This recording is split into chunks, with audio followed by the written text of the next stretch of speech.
that picture with black t-shirt and boning. Founder raised money. You can raise money, raise dollars. We've seen it. A lot of fintech, some fintechs raise money, but in a year, 2 years, it's gone. Why? Because they were not really solving problems. They were focused more on their fizzy. So again, going to InterSwitch, when we started 21 years ago, we realized that the only way payments can work in Nigeria, because Nigerians don't trust, is you must do online real time. But there was a problem. The banks were not connected. Do you know we were running cable to connect banks? We were running cable. We were going to the ISP saying, please give us dedicated network to connect bank A to bank B. We were running cable. I was a network engineer. We were piping RJ45 to make it happen. But today, everybody's online, everybody's connected. But then that was the hard work. Are you ready to sweat it? Are you ready to solve real problems? If you solve real problem, you will be sustainable.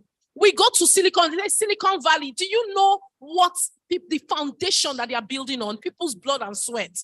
And besides, the whole GDP of California and Silicon Valley is more than that of Nigeria. So if you are comparing yourself to people that can say, I'll run 10 years, I don't have to be profitable. My dear, profit is important in Africa. How more you need money? Call a spade, and not a big spoon. So if you are not solving real problems and bending down, listen, Efizi will come, Shakara will come. Do the work now. Today we have a challenge with education. Build a real app that can connect educators to students with real content, not copy and paste. Real content, my dear, your app will stand. The reason they fall, why they are not resilient, is because they are not ready to solve real problems. If you solve real problems, you will last. Thank you. Well, this is interesting. Madam, you don't look like somebody who carried cable now. These ones are two different imageries. So some of the responses also. So I just wanted to say something to the young tech founder down there, leveraging on something that Buki earlier said that will help you. Because fundamentally, it's important for you to realize that the times when marketing was just about pushing stuff to your customers past, right? Seeing as the customer is the person that is bringing that money, you have to understand that customer, right? Buki mentioned that earlier on. It's important to emphasize that, right? When you are sending people out there, make it an emphasis to understand what your customers actually want. That is the key feedback you're trying to get from them, right? Before you even start hitting them, you understand what I'm saying? So you have to understand what exactly do they want. You have to keep that connection going because it's a continual thing, which is what we just said about AI and all that kind of thing, right? But you have to, don't try and focus on that your product too heavily just yet. Understand your customer first and take it from there. I wish you all the best. All right. Okay. Are we done with all of the responses, Madam Ineka? You still have one more comment so that we can wrap up the session. Are we good? All right. So I'm leaving it to you. You have to officially end the session and then you hand over to me. Okay, thank you very much, everybody. Thank you, my wonderful panelists. I said it was going to be a nice, interesting session. I hope you all enjoy the session. My key takeaways from this. My key takeaways, I don't know if it aligns with yours, but if it does, please note. I hope you're all noting these things down. I like the fact that we said we have to do the hard work. We like microwave results, but really, most of these people that we see that have been around 20 years, 25 years, 30 years, there was a period where there was a hard work. The founder did the hard work with his tool. There's no company that doesn't have a story. Yeah, same thing applies to tech. So please, let's all get ready, do the hard work. Our dear MC said, where there is no money, and I think Buki addressed that. Where there is no money, use what you have first, yourself. Now, you don't value what you have not put some money in. It's like starting a business.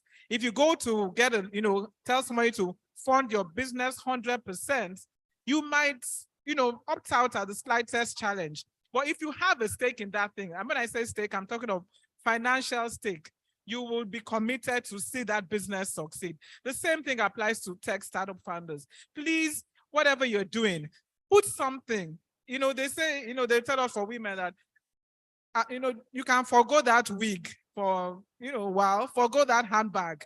Invest that money in your business. That is what is going to grow sustainably. And as we've said, in marketing, integrate your online and your offline marketing. Have your foot soldiers, and don't forget to do that calculation. As Buki told us, have your numbers. Sit down, work those numbers, and I'm sure we'll all succeed. Thank you very much for listening to us. I enjoyed All right. and thank you. Ladies and gentlemen, please, I'd like to invite the president, and then, of course, I also have a member of council here who is going to be joining them as well. And of course, COO, to please come up for us to quickly have this particular Doctors BC Ayuna, please, can you join them as well? Please put your hands together for them. I also want to say a big thank you to every one of us who have been here. This has been a very heated panel. As a matter of fact, one of my madam was beefing me that I'm giving them extra time. But this was on popular demand, as the case might be. You and I will understand that it was indeed a very interactive session. And I also want to recognize and present here from the Digital Economic Department of the NCC, their team are here. Ola Tokumbo Oyeleye, Head of the Digital Economic Department, you're welcome. Awa Buba Wakili, Head of Digital Skills and Services of Digital Economic Department, as well as Ella, Principal Manager, Digital Economic Department, and certainly Victor Oyenuga, Manager, Digital Economic Department of the NCC. We recognize you all. We say a big thank you. I know the madam from SEC has actually helped us to know that your presence are obviously registered here. NCC as well. Some of the questions we are looking at. We thank you. And so, ladies and gentlemen, one more time, put your hands together for them. Well done, Buki. This is even your handshakes is very passionate. You know, thank you very much. This is quite a passionate. Remy, you want to shake too? Look at the handshake, very passionate. COO, I've been shaking you all the while. Thank you very much. Ineka, thanks.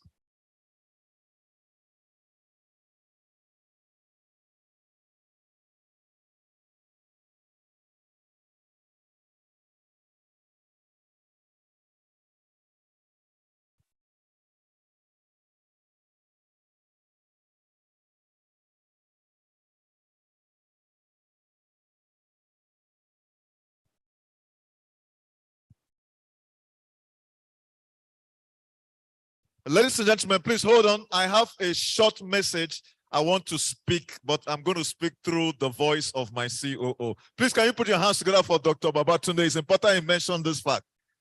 Yeah, I was just going to make a contribution to what the panel had just said. As startups, we should have the principle of delayed gratification. Once you have that, you succeed. I mean, don't try to get everything now. Are you building a company or you're building a legacy? Once you can solve that in your mind, it changes your perspective completely. MC, I'm done. I'm actually delaying my gratification as well. Please, ladies and gentlemen, put your hands together for Dr. Babatunde Obraiman, the CEO of Fintech Nigeria, the association. It's important that we recognize that this is an event, and I'm very pleased. And I want to say a big thank you, CEO, of course, to the president as well, and the members of the Governing Council and the Board of Trustees, as well as the management, for the opportunity you've given me to anchor this event. My eyes have opened, as a matter of fact. I've never seen so much passion as the passion exalted by this lady here. And I know we want to take that passion into something else. Which of you know how to sing song here? If you know how to sing, can I see your hands up? Okay, ladies and gentlemen, if you know how to sing, raise your hands up. Oh, may I announce that there is a Lamborghini to be won? I'm not telling you with regards to the song. All right, let us hear a wonderful voice by one of our new talents. Earlier when we've been talking about talent, and let's hear her sing and see who is going to be able to, along with her, do some kind of karaoke today here at the NFW 2023. Please, can I have my sound right now?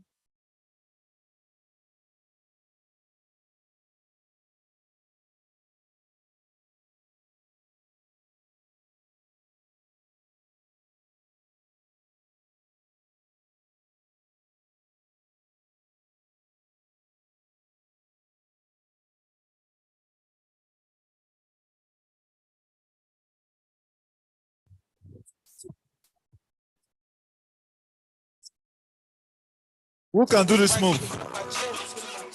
Okay, they say we should move on. The mission is to get as much as you can, achieve as much as you can, be as much as you can, because why not? Why would you settle for less? To all our fans, thank you so much for listening and for showing just how much our music moves you. So let's keep pushing each other, and I promise you, I will try to keep up. See you soon. All right, for some of you who weren't here yesterday, we had a wonderful entertainment section. And then Music has always been an important part of Nigerian culture. no, it's So not when coming from artificial CNN. intelligence The one we had was a spreading to the Nigerian produce lady. music industry, Just looked like one of beats my friends producer that I thought met his some time days ago. were numbered. And then we're going to Until hear we us. figure out a way to blend the artificial world with the real world and make beautiful music. Maya Blue is an artificially generated personality with a synthesized voice. She's a creation of Eclipse and Cassie, a Nigerian Afrobeats producer who's blending artificial intelligence with music.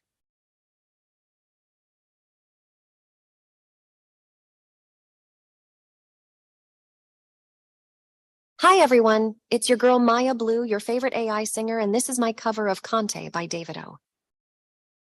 Okay, do you know Maya Blue? When doubt and fear surround me, I turn my face to you to find the strength and courage to help me through. With faith and love unending, you hold me in your grace, and in the stillness of night I feel your embrace. Who knows that song? The way you hold my waist, I like as they go. Can't dance to save myself, but see as I day roll low. Go deep, play shores, I take that in those. Disconnect the internet, cause I'm feeling intellectual. I can't tell you're feeling the pressure. I can't tell you're feeling the tension. Move your leg like this and that. You can't drive away the pleasure. All right, I'm waiting for the song we're all going to sing along. Obim de re du atulu Georgimo. Obim de re du chukumari hi or magene rege. Obim de re du. Obim de Are there re Igbos du here? atulu Do you know what she's saying? Is Is he wishing us well? Okay.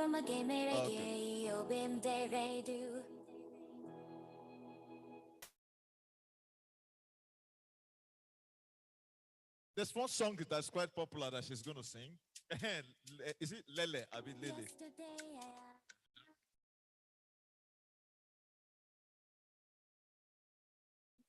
Sorry? You know this song? Do you know this song? Do you know this song? Oh yeah, sing along. Please watch them. Let me see the person who is singing and who is not singing for my special award.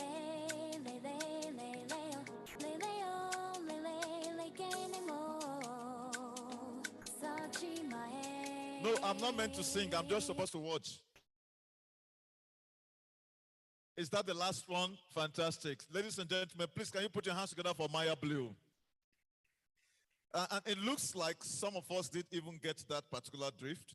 That is AI in action, singing some songs. Yesterday, during that presentation, I'm very sure Chuku actually did that. So we wanted you who were not here to also have another feel of what it felt like. I'm told that she's also Nigerian. So I guess perhaps in the future, we're going to have somebody that is as dark as me, that is going to be singing through the AI, both as the case is. So nevertheless, I want to say a big thank you to every one of you. You've made my day so ecstatic, so fantastic. As a matter of fact, somebody even dashed me a phone here. I don't know. I want to say the person who gave me this phone to thank her very much. Is it Madam Ineka? Madam, who is that? Oh, okay, thank you so very much, ma'am, for the phone. I didn't know I was going to win the phone. All right, can I take it home? The raffle draw is coming. Okay, give the madam a phone. All right, ladies and gentlemen, I want to say a big thank you. Quickly, can we all be upstanding? Can we all be upstanding? This is kind of very cold in here. As a matter of fact, I don't know whether somebody set me up and placed the podium directly under the AC. And even upon the coat I wore, my brothers and sisters, I'm not feeling my blood anymore flowing. So can we quickly do this? To the right, 1, to the left, 2, to the right, 1, to the left, 2. All right, that is okay. I don't want you guys jumping. You can have your seat right now. So that obviously will help the blood to circulate. Okay, so at this point in time, we'll just quickly go into our next presentation, and that is titled Championing the Future of Mobile First Payments for Businesses. And this is going to be presented by Henry Omba, CEO of Swipe Financial Limited. Please, can you put your hands together for him?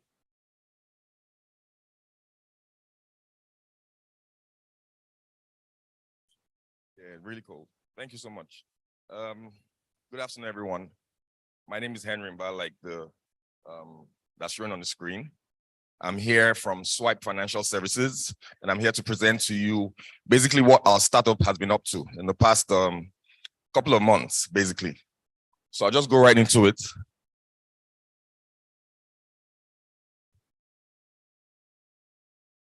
It's really cold here.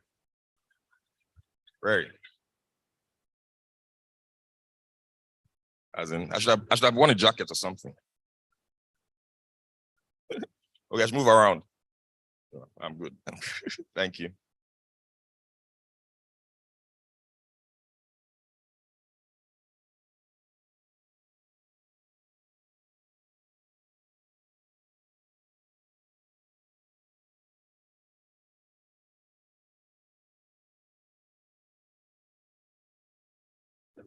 All right, so maybe we should sing some songs then while we wait for the screen to come up.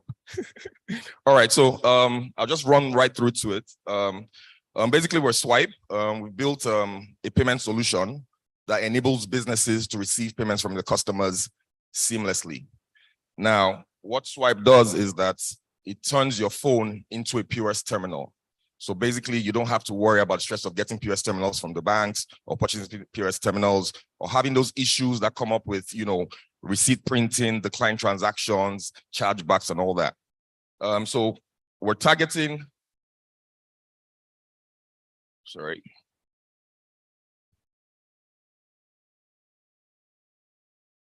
Okay, so basically, we all know that Nigeria is the largest, economy in Africa, 250 million plus citizens. And then if you see that screen, if you see the image right now, you can see different businesses who are, pop and shop stores.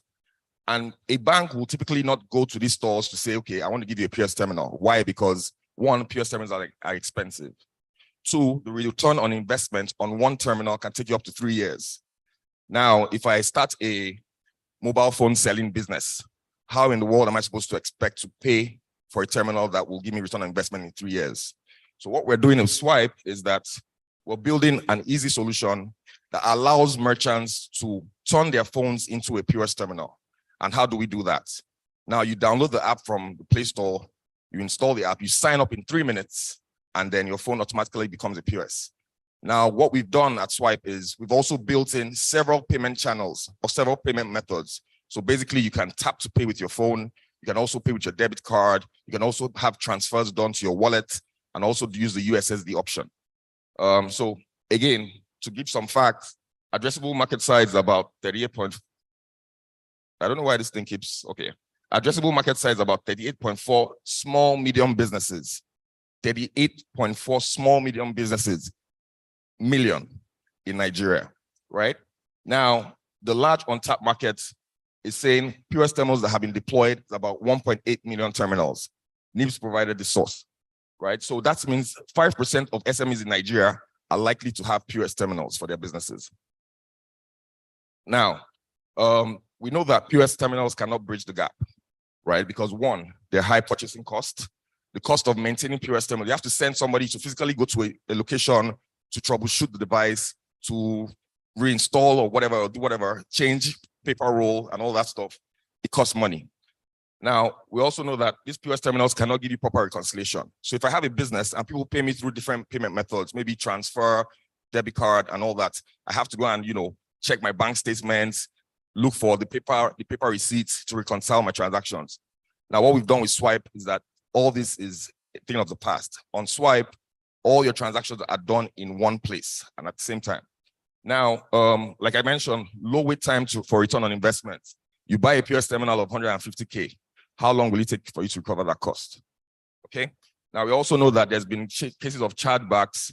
What we've done on Swipe is that we've built a dispute resolution process whereby on the app, you can dispute your transactions. Wherever transactions, issues occur, you dispute them on the app.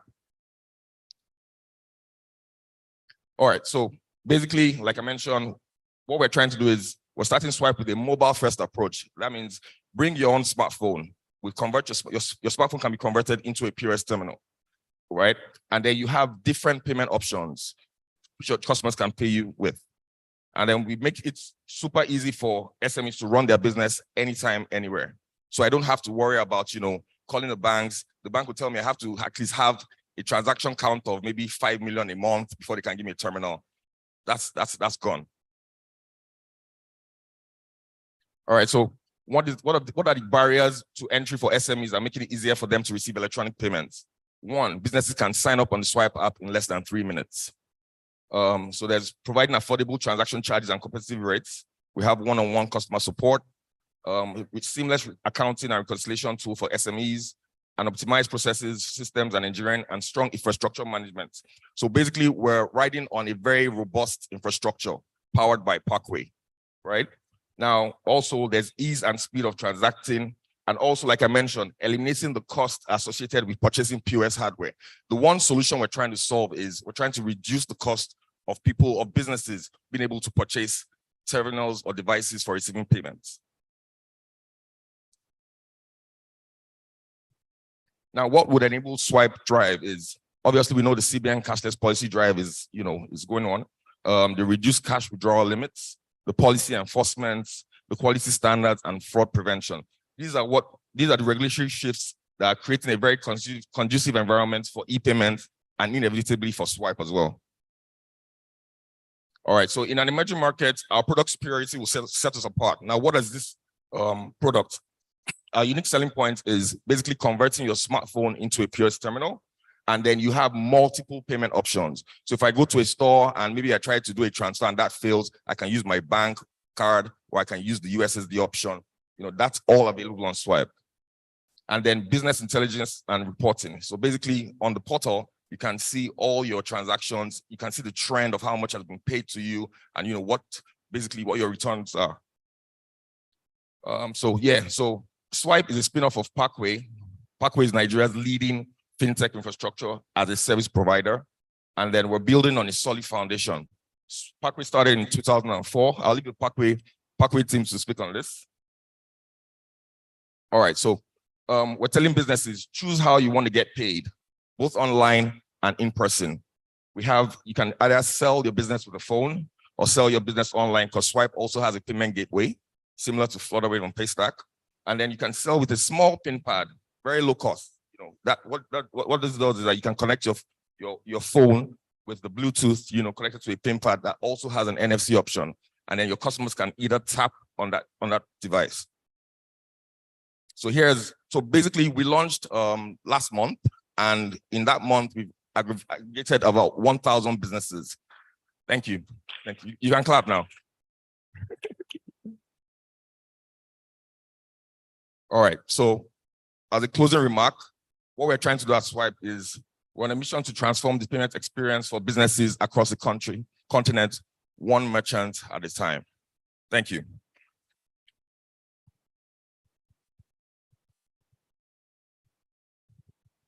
Henry, it looks like you had hit on a very wonderful chord. Yes, it's a code. All right, please put your hands together for Mr. Alba, CEO of Swipe Financial Limited. All right, this is, as a matter of fact, is quite interesting. Without too much of our time, the next section. Thank you.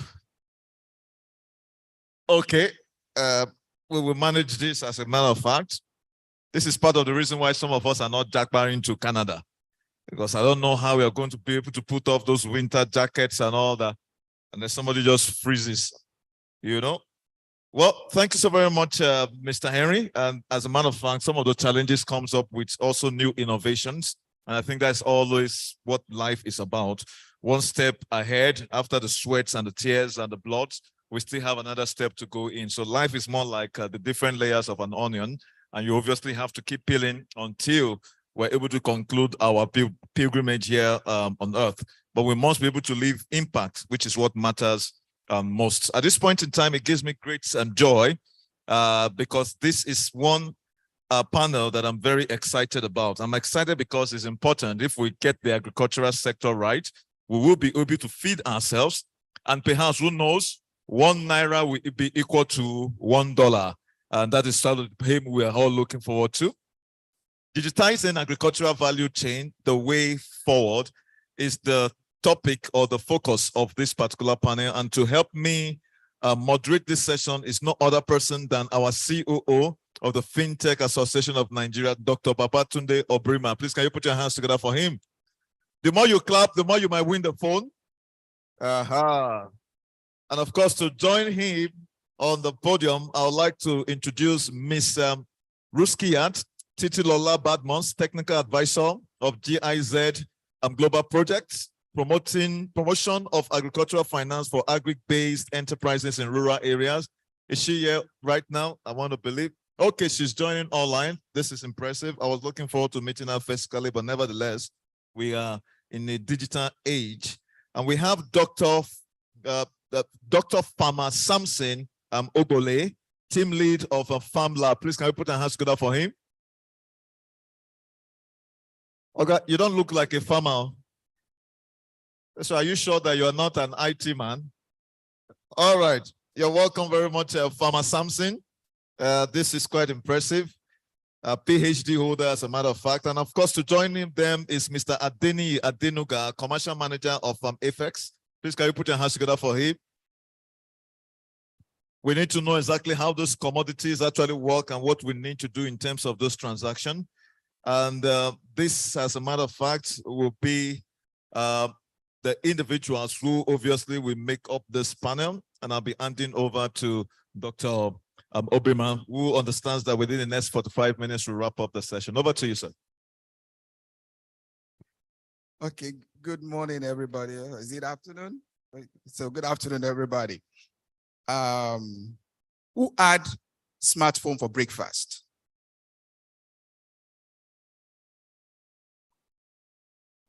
Who had a tablet for breakfast? Maybe they are too small. Who had a laptop for breakfast? Who had InterSwitch for breakfast?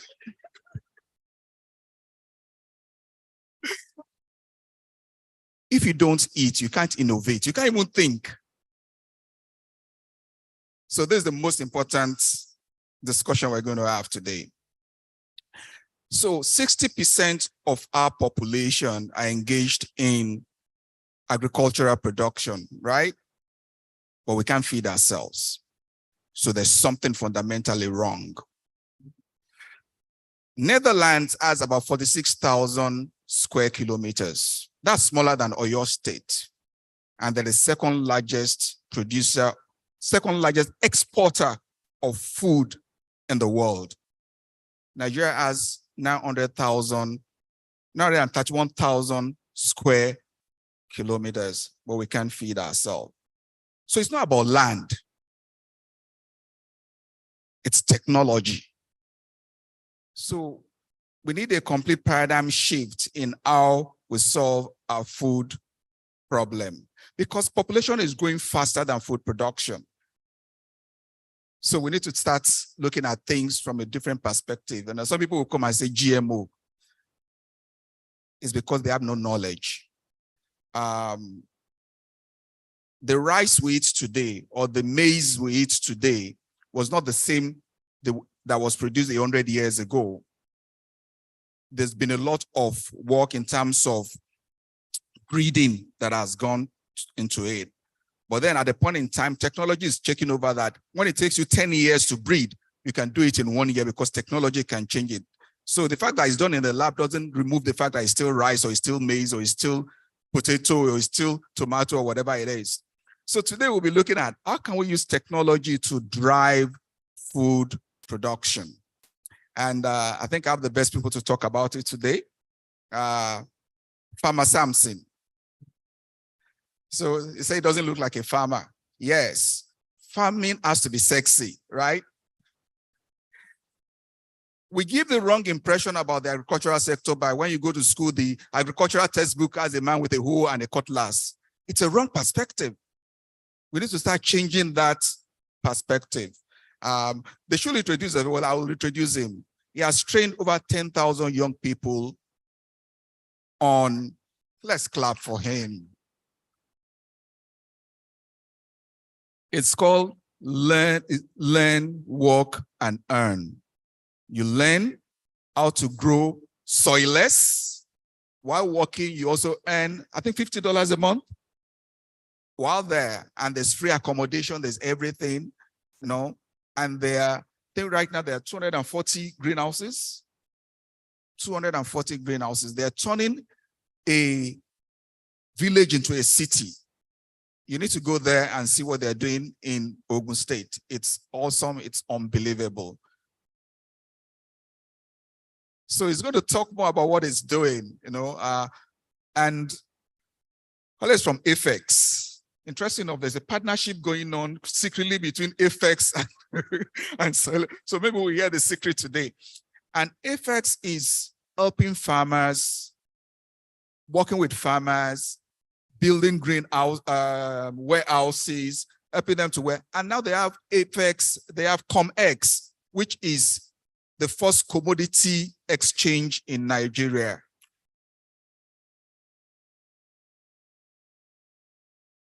So you can sit in your room and invest in cocoa, in sorghum, in rice, in maize, and what have you.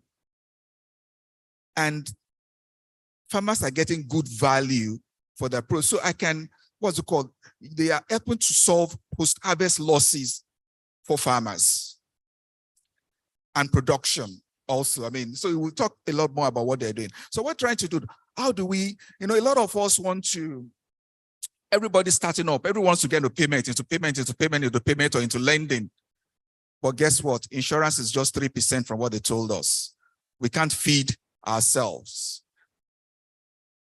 There are property issues. There are transport issues, and we're going to talk more about it. So let's look at the trans tech and the prop tech and the agri tech and the insurtech. How do we solve problems? Because they have space for growth than what you have in payments or in lending. So I'll start with Samson. You know, we can't feed. So, and then before I forget this, Ruskiat at the other end, she works for GIZ. GIZ is an NGO of the German government, which is like DFID or USAID, and they support a lot of activities in African countries, agriculture being one of them. So she'll talk more about what they do. And of course, I'll start by posing a question to her. So maybe I should actually even start with her, really. So GIZ has been around and USAID and all these NGOs, but then we still can't feed ourselves. And I had a lot of interventions. So, and I want you to look at it from a policy perspective, because I know you do a lot of advocacy stuff. Why is it that we are not growing as fast as we should? A lot of money has been poured into agriculture, Anchor Bora program, CACs, all sorts of money that have gone into it. As a matter of fact, I think last count was about 3 or 4 trillion naira that has gone into those projects, and we still can't feed ourselves. So from a policy perspective, do you think that the roles that you guys play, GIZ, USAID, DFID, and all the IDs are really, really working? Or what do we need to change? Thank you, Dr. Obima. I think that, yes, the roles that the development sector that we're playing is having an impact. Whether we like it or not, the numbers are out there for everybody to see. In terms of policy, yes, we play a lot of advocacy roles in terms of driving policy directions and policy support. But yes, we are still not able to feed ourselves. we're still not able to feed ourselves because there's still a lot of unbottling that needs to go on within the agricultural sector. For instance, we have a lot of smallholder farmers. You did speak about Netherlands now. If you look at them, if you look at their environment, if you look at India, all these nations thrive on mechanization, mechanized agriculture, large-scale farming. So Nigeria needs to move away from smallholding farming of less than, a bulk of our farming is from smallholder farmers, which constitute about, I think, 80%, over 80% of Nigerian farmers are smallholder farmers. So there's a need for us to move away from smallholding farmings. We need to look at contiguous lands and see how we start looking at large agriculture as large scale and mechanization. Then we'll be able to see how we can feed ourselves as a nation. Thanks. So let me go to FX because you deal with farmers. I've read that the food we eat in the market, the food you and I buy in the market, are actually what these smallholder farmers produce. The big farmers are producing for industries.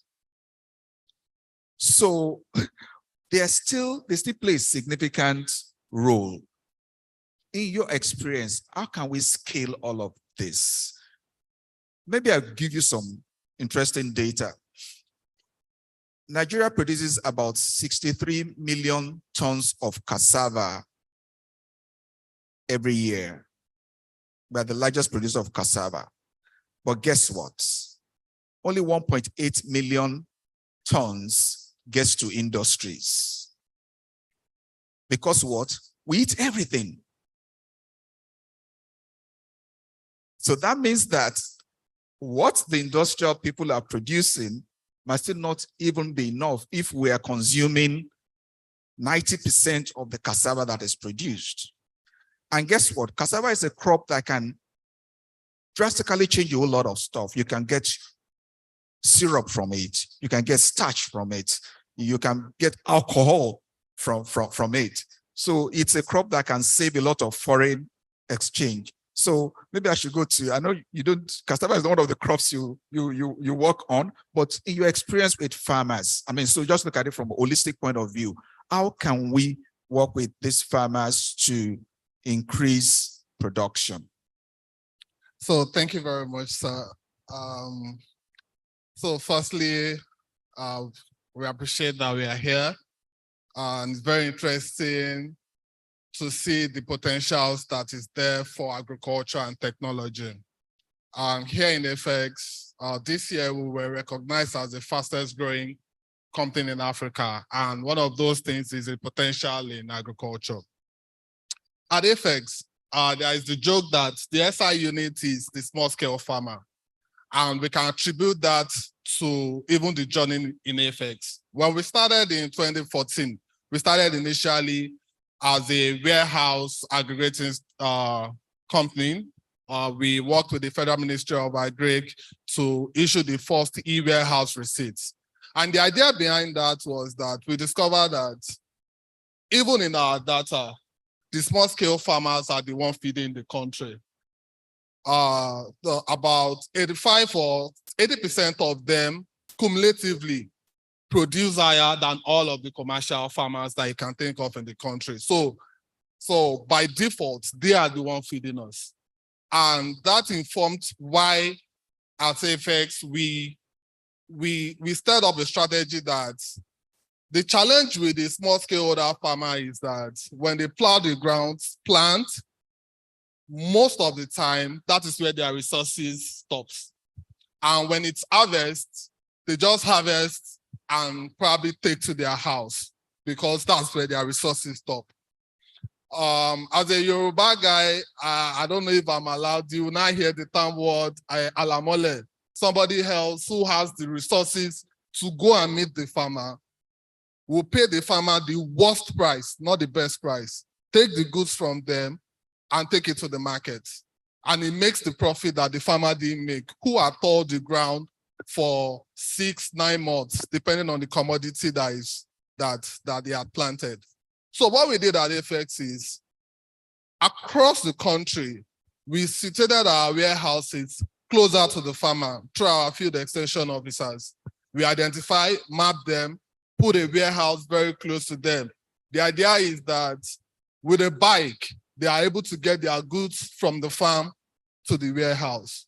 And when they get to the warehouse, they issue a warehouse receipt where they can keep with us or sell directly to us.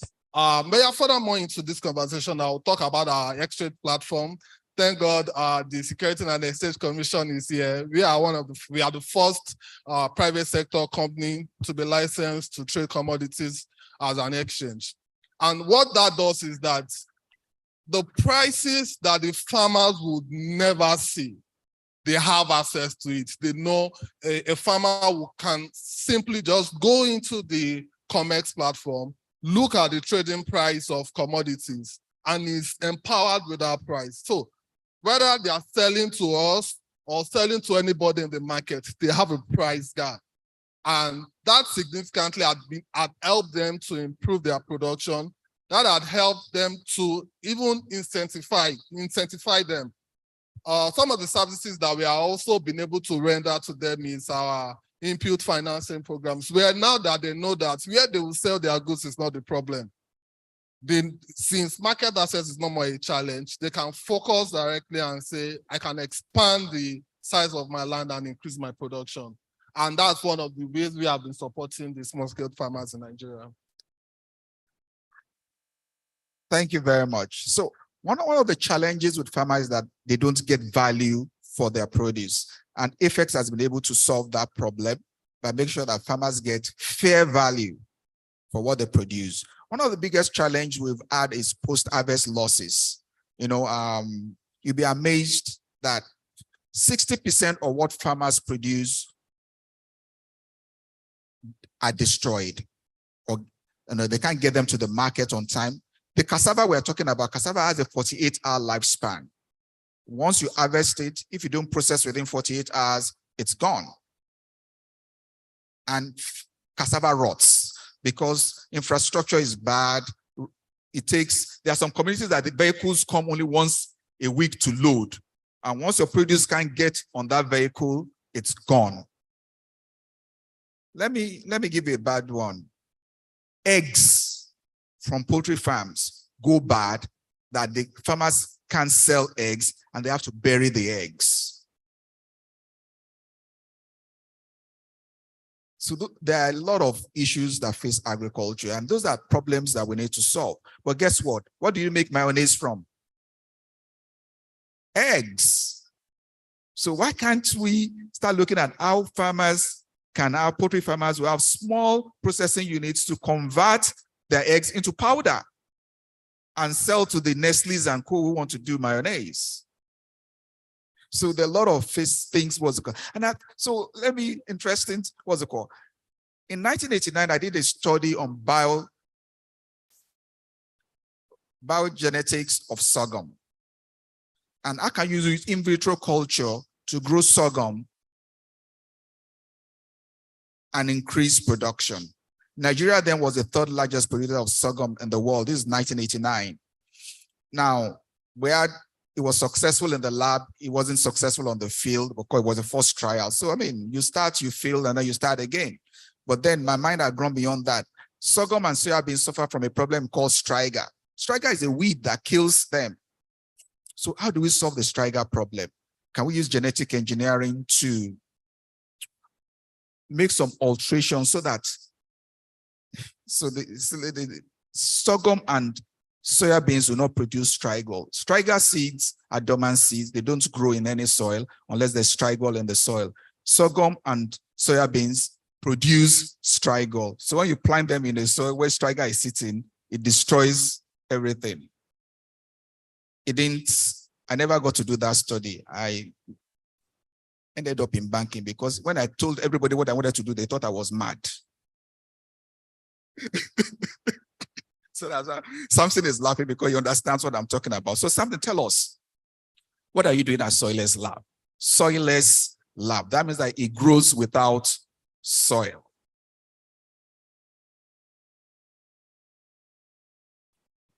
Thank you very much. Good afternoon, everyone.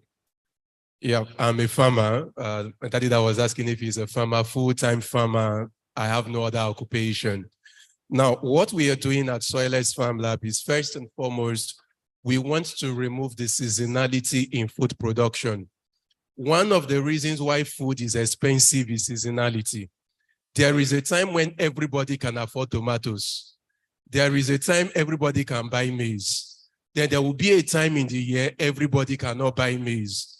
What changed? Weather changed. So the farmer says it is rainy season, everybody runs to the farm. It is dry season, everybody runs away from the farm. And the issue with that is because we all run to the farm at the same time, we will produce at the same time, there will now be glut, a lot of waste. There will enter a period of hunger where poverty grows because the little money you save, you use it to buy what is non-nutritious. It becomes an unending cycle. So first, that is what we want to solve. Number two, I think when Doctor was talking earlier, he asked the first question around why is it that it looks as though the many interventions are not working? The reason, as far as I'm concerned, is it is focused on people that are not ready to change. The older farmers have ways they have done things. For them, is agricultural inheritance. My grandpa did this way, my father did it, I must do it this way. You are coming to tell them to use new tools. They are not listening. So our focus is, can we raise the next generation of farmers, young individuals aged between 18 and 29, give them the new tools. Now, what that also means is we needed to change the tools. How do I mean? I'm sure some of us have seen people with hoes and cutlass and they are called farmers. Now, this is the equivalent of going into the bank and the bank gives you a feather and ink to write. And you ask what is happening, they're like, oh, now that's how we write in this bank. I'm sure you will turn back. But we have people, let me not call names, still doing interventions with hoes and cutlass. The problem with hoes and cutlass is the yield from hoes and cutlass has a cap. So you are trying to compete in production with people using AI. There is no prayer that would work because the tools are wrong. And that is why young people don't want to come into agric. Worse off, when most of us, when we were in school, agriculture was punishment. You know what I mean? Every time you committed a crime, go and clear. Now we are saying graduate to go and take cutlass. Meaning graduate and continue punishment for life. No.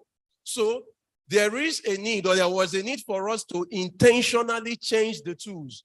Hence, we went with first soilless farming. Now, let me put a caveat. Our goal is not to use soilless farming to replace soil, but rather to complement soil. Right now, we are doing the Fintech Week. Once this is very successful, a lot of people would invest in Fintech, invest in other technologies and all of that. The problem with all of these successes is agriculture will suffer because everywhere civilization gets to, agriculture is pushed out because agric is meant to be in the rural areas. Quick question, how many young people want to live in rural areas? Nobody. So if we need the young people to step into agric, we need to find a way for agric to come back to the city. Hence soilless farming, where I can practice my farming in the city and the farm is not disgusting to those in the city. Two, it has to be sexy. If you come to the farm right now, on the farm, I have about 8,400 people on the farm. This is not in spirit, on the farm, all young people. 8,000 of them are on, thank you, 8,000 of them are undergoing training at the moment. Because when we want to do intervention, it's important we understand where the shoe pinches. So I am telling those who have graduated, come to the farm and learn how to farm for free.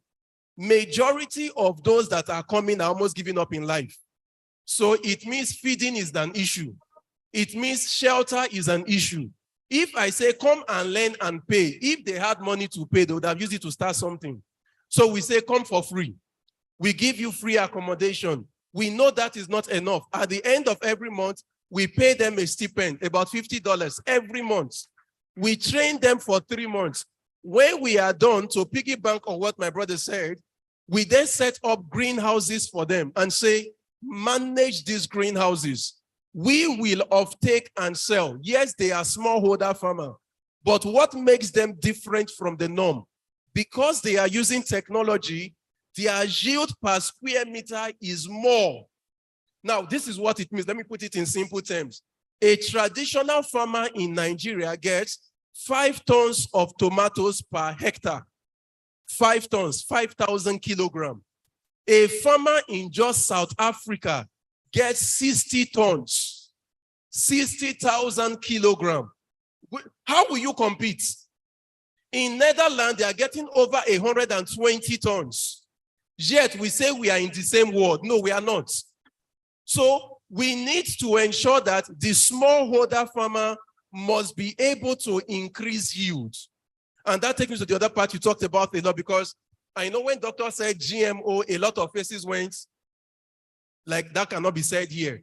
And the reason for that is a lot of us do not even understand the science of GMO. Because somebody has told you that, once you use GMO, you will die. So we have accepted it that GMO is bad. And I'm not trying to say it's yes or no. I'm just trying to say we need to understand that our seeds need to change. We cannot use the seeds our forefathers used. I know most of us here have telephones. When we are done with our panel, when you're on break, try and Google banana. Google the original banana. The banana that nature created, the seeds were bigger than the seeds inside orange. It took somebody to remove those seeds. Those tiny, tiny things you see at the middle are the seeds that they have shrunk. That was not what nature created. Go and check the original oranges. These things were worked on. So in simple terms, what is GMO? Let me explain in simple terms. GMO in simple terms is, I hope I'm not taking too much time. Let me use analogy so it will make sense. If I want to get married now, I cannot marry somebody that is my sister, a taboo, right? I have to go to another family to get somebody that I like. The person must be compatible with me. The person must have something I don't have so that it complements and we can grow together. Yes, that makes sense, right? Now, will I just go there and pick the woman and say, you are my wife? No, there is a process I will follow, Abi. So I go with my family members. I'm not Yoruba, but let's take his culture. We go and lie down, carry yam, do all of that. One day the father agrees, we do traditional marriage, she now becomes a wife, right? Key thing, I am from one family, she is from another family. There is something I wanted in her that I do not have. So I went with my family to pick her, do all the whole agreement, and now she has accepted and she followed. Let's bring that to GMO.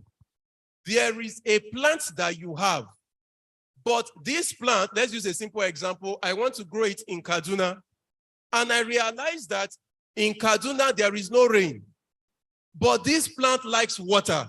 So I am thinking, how can I convert this, let's say tomato plant, to a plant that can survive in a place without water? Then I remember, there is cactus. Cactus can do well in a desert. So cactus have something that I like, the woman. But it is not everything in cactus that I want. There is a specific gene responsible for helping that cactus to survive in the desert. So I go and get the cactus. Am I confusing us so far? We are still good, right? So I go and get the cactus. Now, I cannot just go and take the cactus and take it out. So I get something we call a plasmid. Plasmid is a bacteria with a virus RNA. Why that virus? Virus is the only living thing that outside its host, it can exist as a non-living thing. That is why I take it. So I use that to cut out the exact gene that I need from the cactus to impute into my tomatoes. If my tomatoes is able to accept it, we call that recombinant DNA. Then I will now test, can these tomatoes replicate the character? If it does, I have a seed that can do well in that desert environment, then we say now there is a GMO because it was genetically modified. Now, this is the question. Most of the seeds that we use in Nigeria are imported. Are the problems abroad the same problem in our environment? How will their seeds do well for us? Does that make any sense? So now let me put it this way. I am a vegetable farmer. All hybrid vegetable seeds in Nigeria are imported. Let me put that in Naira and Kobo. There is a particular pepper we call sweet Palermo pepper. A single seed of sweet Palermo costs 675 Naira for a seed. I need 20,000 of that to plant 1 hectare. So when we are saying Naira is falling, why won't it fall?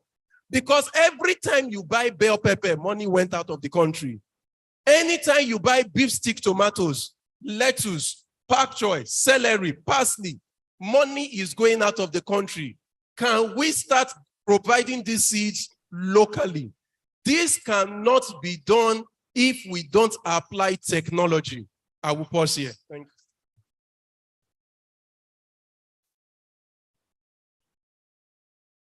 Okay, I'm going back to Riskat. And before I do that, I'll just give an example. I'll start from where he stopped. Our yams are rejected when they're exported. Do you know why? Our farmers plant yam sets. Yam sets carry diseases from one generation to the other. I mean, since after my kids went to school, we decided not to take in anybody. So my wife and I, we do the cooking. And in the last 2 years or 3 years, for every tuber of yam I've caught, they're diseased. And that's because our farmers use yam sets. But you can use yam seedlings. Yam seedlings go through aeroponics and they're disease-free. And when you plant that, they're what's it called? The quality is better. They're better for export. With technology, you can layer a blockchain on it so that they can trace its origin from the seedling to production process to harvest and to export. Moisture content and things like that can be traced. So coming back to you, is she still on?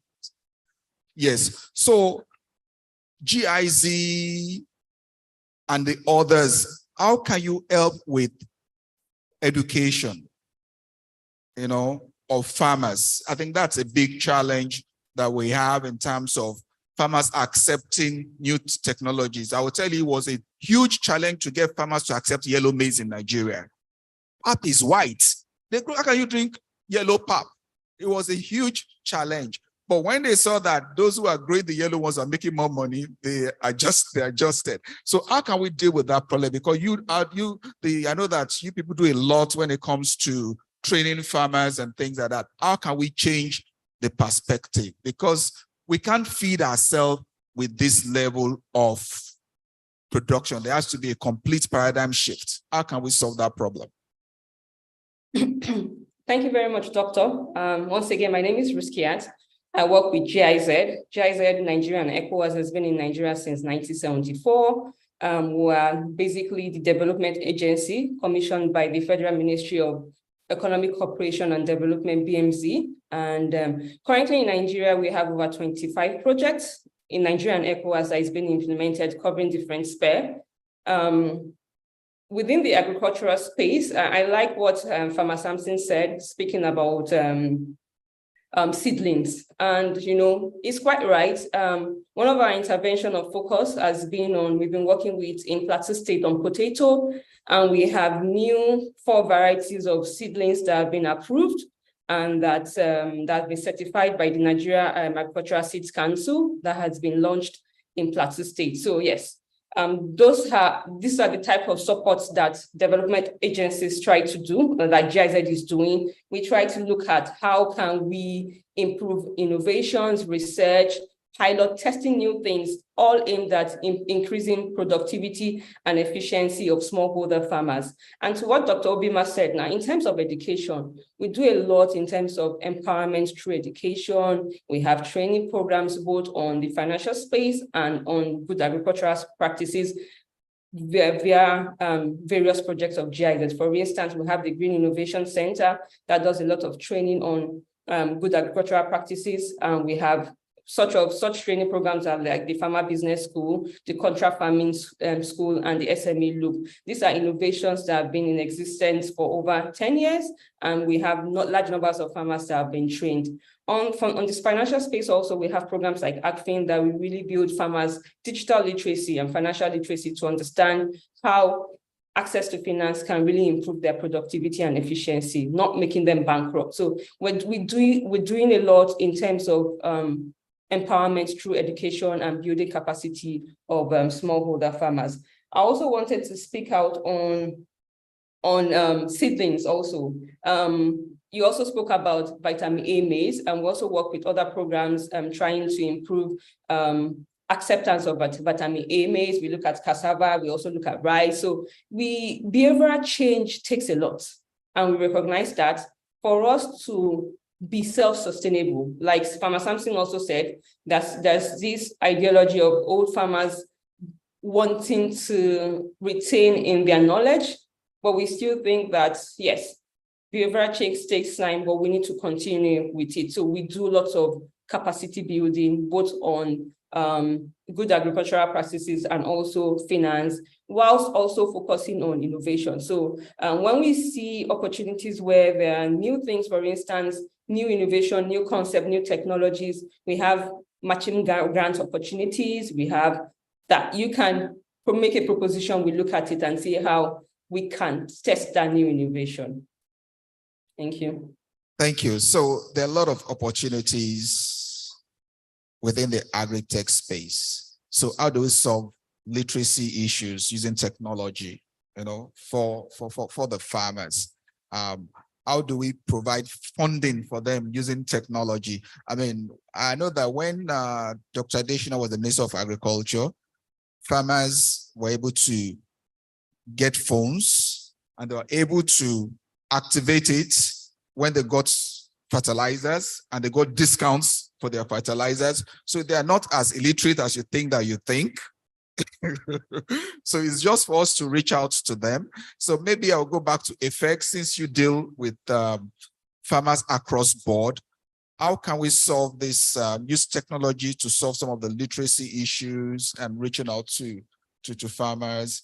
And how do we set up, I don't know if it's demonstration plots we're going to call to let them see the potentials of using new technology compared to what they use. I mean, they think they are doing well with what they are doing, but the potentials are just huge in terms of what you can do using technology.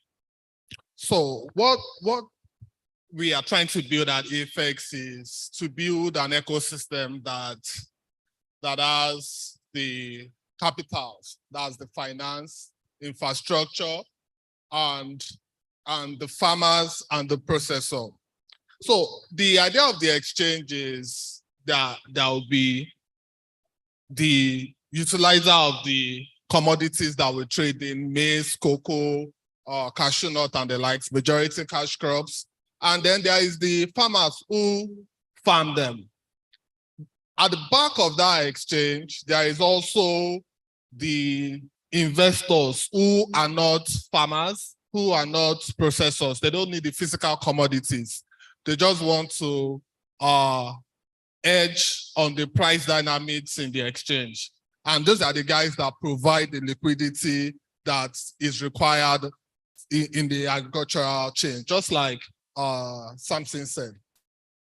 For us, when we use this finance to unlock the potentials of the farmers, again, remember, when market is guaranteed, business is interesting. I mean, when you go out and talk to farmers, they will tell you, oh, we don't have where to sell, we don't have, but as the concept of the exchange increases, as we have our processors, all of the top processors in the in Nigeria right now are beginning to understand the concept of the commodity exchange, that they can go there and their raw materials are guaranteed, because for them, it also covers a significant part of their cost of operation.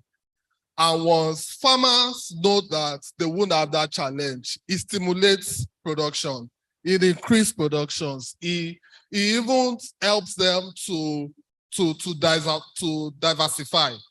And what now happens is that it transfers value.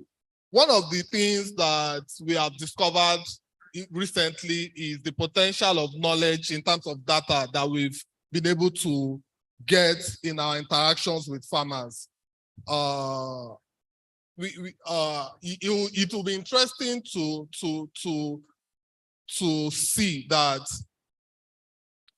he mentioned something that was key. At harvest, all of the Nigerian farmers plant, which drives commodity price to be low. So all of the processors know that come October, November, December, prices of key commodities, maize, soya beans are low. And everybody goes into the market to buy. What drives the price up?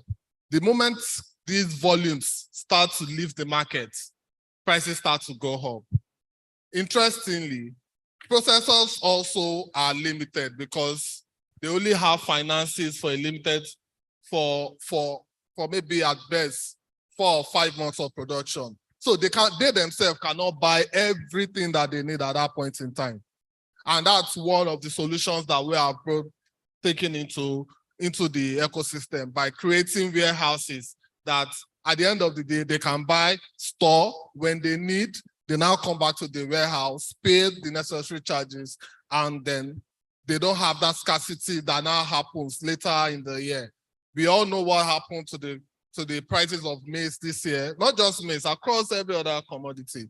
But it's when we start to have infrastructures that helps the ecosystem, we will always have the challenges that we have. But once those infrastructure, people start to buy into it, the mentalities of the farmers are changing, the policies within the Nigerian sector is supporting these infrastructures, we'll be in a better place with our small scale farmers and agriculture generally. Thank you. So we need to start rounding up. A lot of our problems can be solved. One of the biggest problems in Nigeria some years ago, and it's still on, is the issue of herdsmen.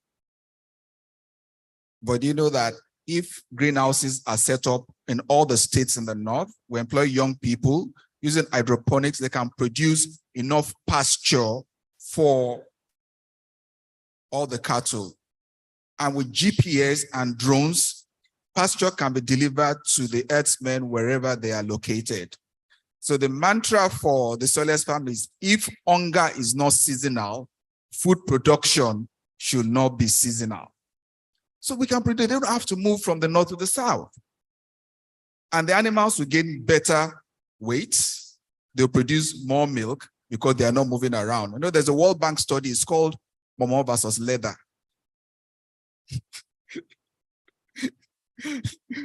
Why are the tanning companies and the shoe factories dying? Because we are eating everything. And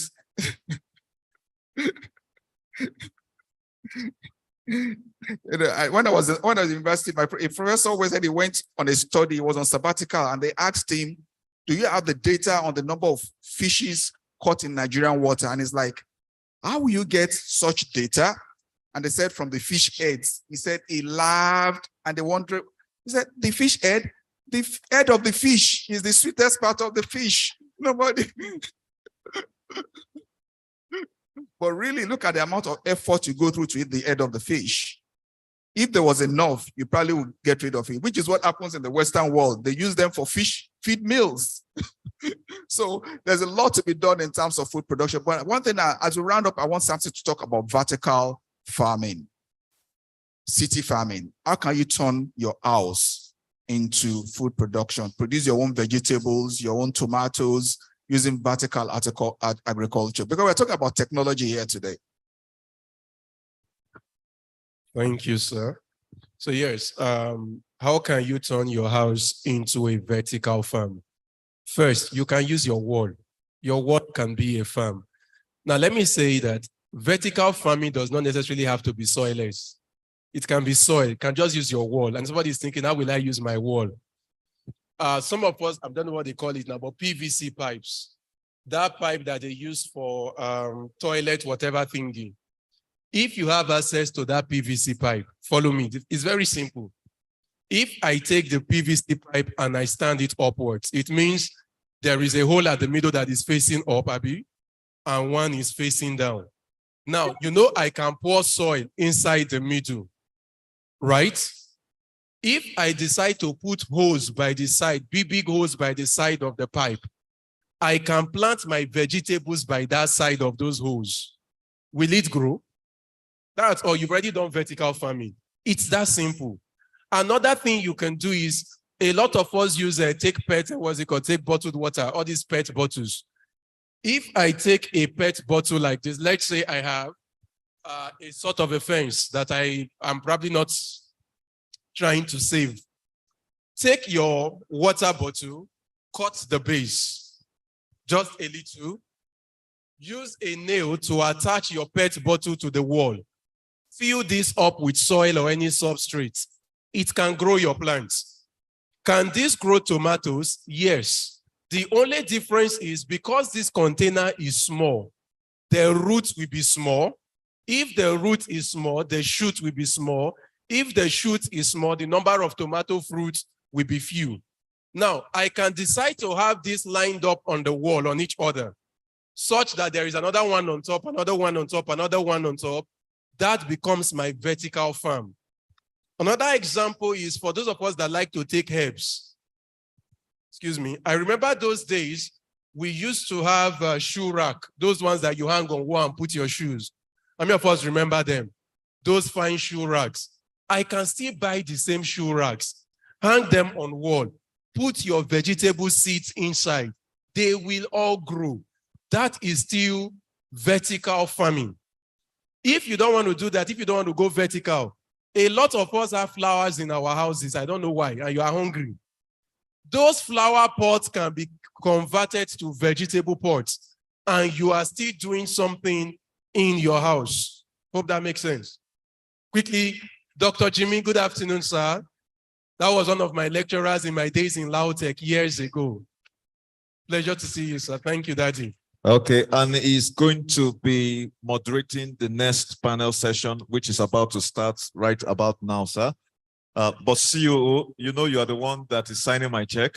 So I have to let you know that we have 5 minutes, sir, to conclude all of this section. Over to you.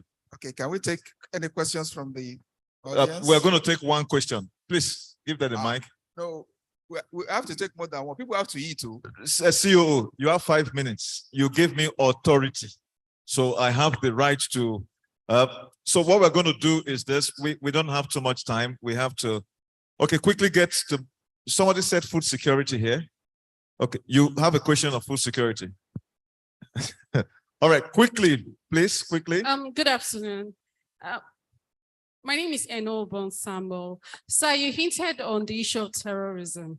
And then I would like to know what measures are being put in place to protect farmers and farmlands from terrorism. Thank you very much. Sir, the next one. Quickly. But you're my friend, but you know I don't have time. All right. The next one has to do, it might also serve as a suggestion. Is there an advocacy for a dedicated system of transportation to move produce? Because the processing industries you talked about, I don't believe they are everywhere in Nigeria. So there are farmers that are adversely affected by lack of access to this processing industry. All right. So is there any form of dedicated transportation aside from the trucks and given the issues of the bad roads? Okay, thank you very much. Please put your hands together for her. She's an amazing participant. Take it back there quickly. Let's take another question. She's actually made my job so much exciting. Quickly, your name, and if not, we'll take the mic from you. All right. All right. My name is Bolaji Olayinka. I represent 10 Times Better Institution. Now, my question is this. Turning the city to a farm Now, from what you've just said, I just have some things coming to my mind, like converting building to farm within the city. All right. So I want to know what are the mechanisms I need to put in place within my jurisdiction that will not affect my neighbors. Thank you. The next man behind us, the last question quickly, and then the panels have 2 minutes to respond and we close the session. Okay, let me My name just... is Shea Shudeko, about Phillips Investment. Please, is GMO foods, are they really poisonous? Can you hear him? Is GMO foods, are they really poisonous? Because that's one of the biggest problems we have. Okay, the GMO thing, are that actually real poisonous? So over to you, Sam. Any other question, we will take that offline. Let me take your question. In terms of, we didn't use the word terrorism, just an herdsmen problem. So that's a really complicated issue, and that's a leadership issue, which needs to be addressed by the president, the National Assembly, and what have you to deal with that. So maybe, I'm not sure we can provide a solution for you here. But in terms of transportation, so one thing you must know that for fruits and vegetables, once you can drop the temperature at harvest, they have a longer lifespan. So how can we start using refrigerated vehicles to move what's it called, fruits and vegetables? That's also a policy thing. Lagos State has tried it. They've met a lot of resistance. They've not been able to, what's it called? Even what you use to move the fruits and vegetables, not baskets. Baskets destroy them. Crates are better.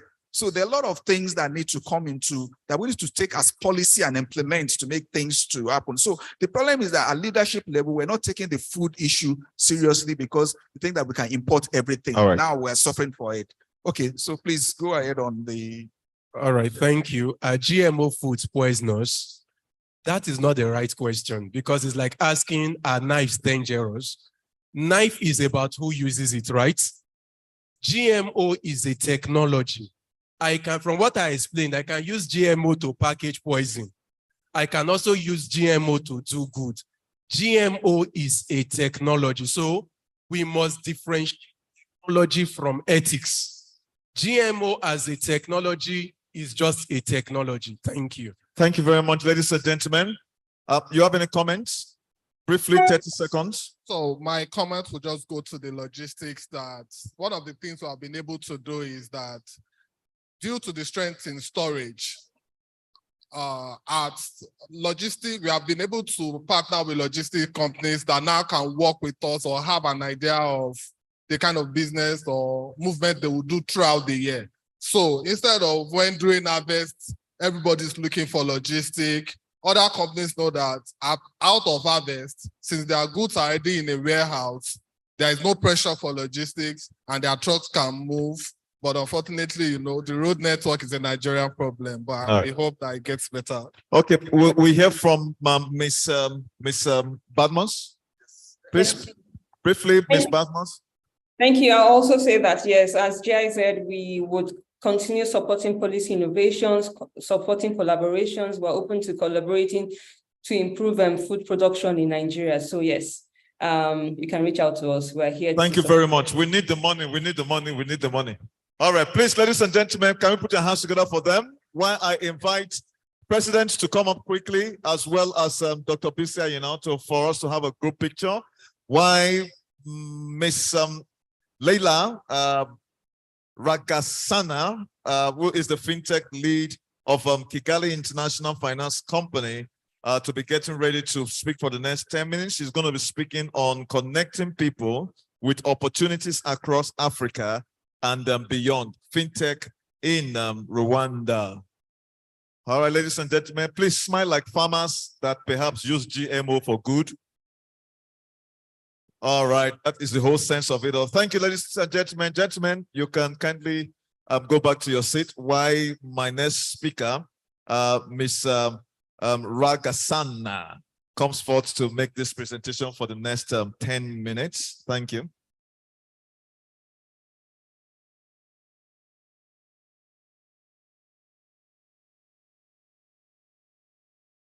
Good afternoon, everyone. Thank you all so much. My name is Leila. I'm now going to talk about agriculture and technology. I will talk to you about Fintech in Rwanda. I hope most of you have visited Rwanda in East Africa. You are coming. Yes, thank you so much. If the team can help me put up the slides very quickly.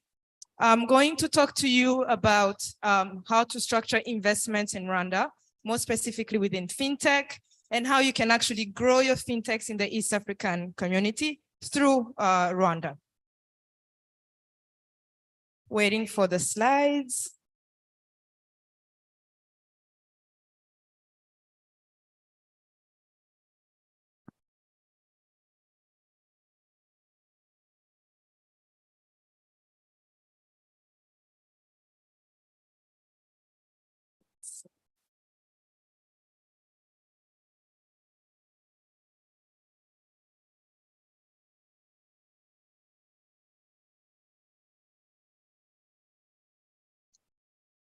So in the meantime, maybe I do want to guess which unicorn Fintech is Rwanda. I'm going to take you up to the lady who's almost visiting Kigali. Which unicorn? Which unicorn, Fintech unicorn do you think is in Rwanda?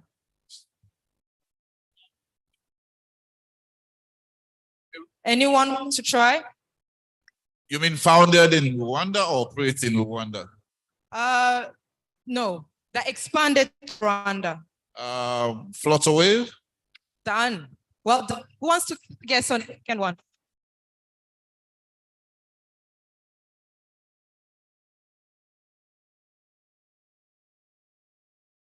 Wave, yes. Which other one? No. Unicorn. Cheaper cash? Yes, you're making my presentation easier. One. No. Oh, maybe. I'm hoping you make the session easier. Yeah.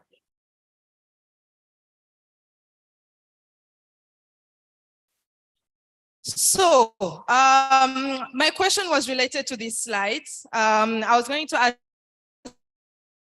you, what do they have in common? And with some of you have answered. Some of the unicorns you've seen basically are in Rwanda. And why Rwanda? You may ask yourself, why are these unicorns in Rwanda? And one first reason is setting up a business in Rwanda is very easy. You can set up your business while being here in Nigeria, sitting in this conference. It's gonna take you 6 hours and online.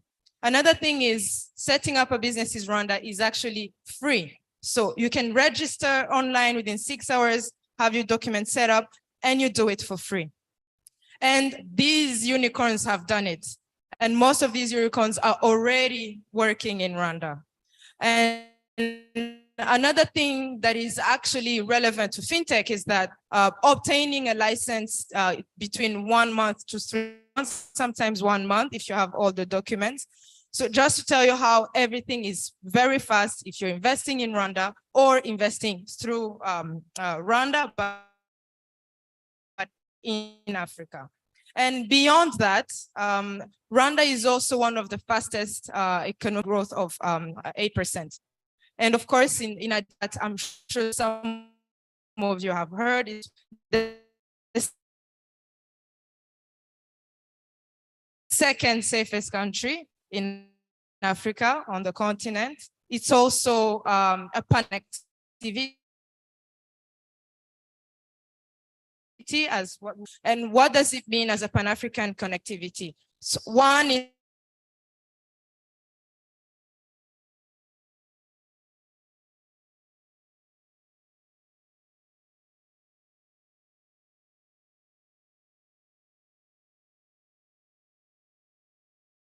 market access on.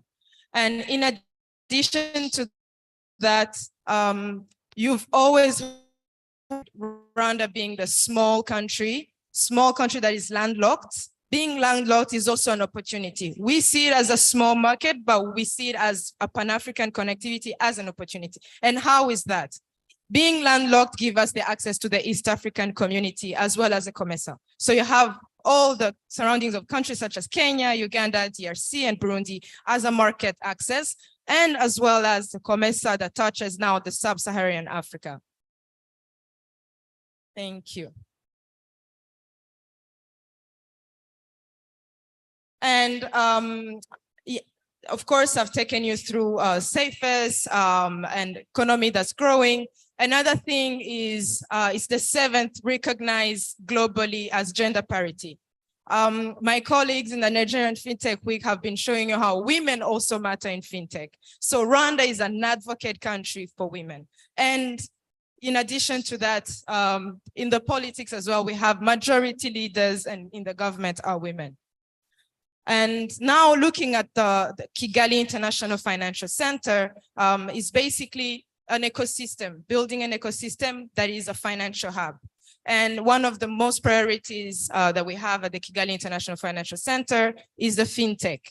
And what you're seeing here is most financial centers in the world, and some of the FinTechs and the unicorns that I've mentioned have structured the investment either in the UK and in the US. So why not bring them in Africa? Why not focus on the African continent and the African market? And this is what some of these unicorns have done. Come into Rwanda, registered and structured the investment in Rwanda, now tapping into the market of Africa. And the Kigali International Financial Center now focuses on Africa, not just Rwanda, but in Africa, whereas UK, US, Mauritius, they focus on everywhere else. But we now need to think of us, Africa. And in addition to that, what do we offer you? So for FinTechs, we give you a very strong, robust legal framework. And that comes with common and civil law. It comes with structuring of investments, whether it's a holding or SPV if you're raising money or looking at for specific investments. And that comes with tax incentives and competitive incentives. And in addition to that, we have DTAs as well, where you can be working in Nigeria, structuring in Rwanda, and we have an agreement on tax. That means there's a double taxation avoidance there.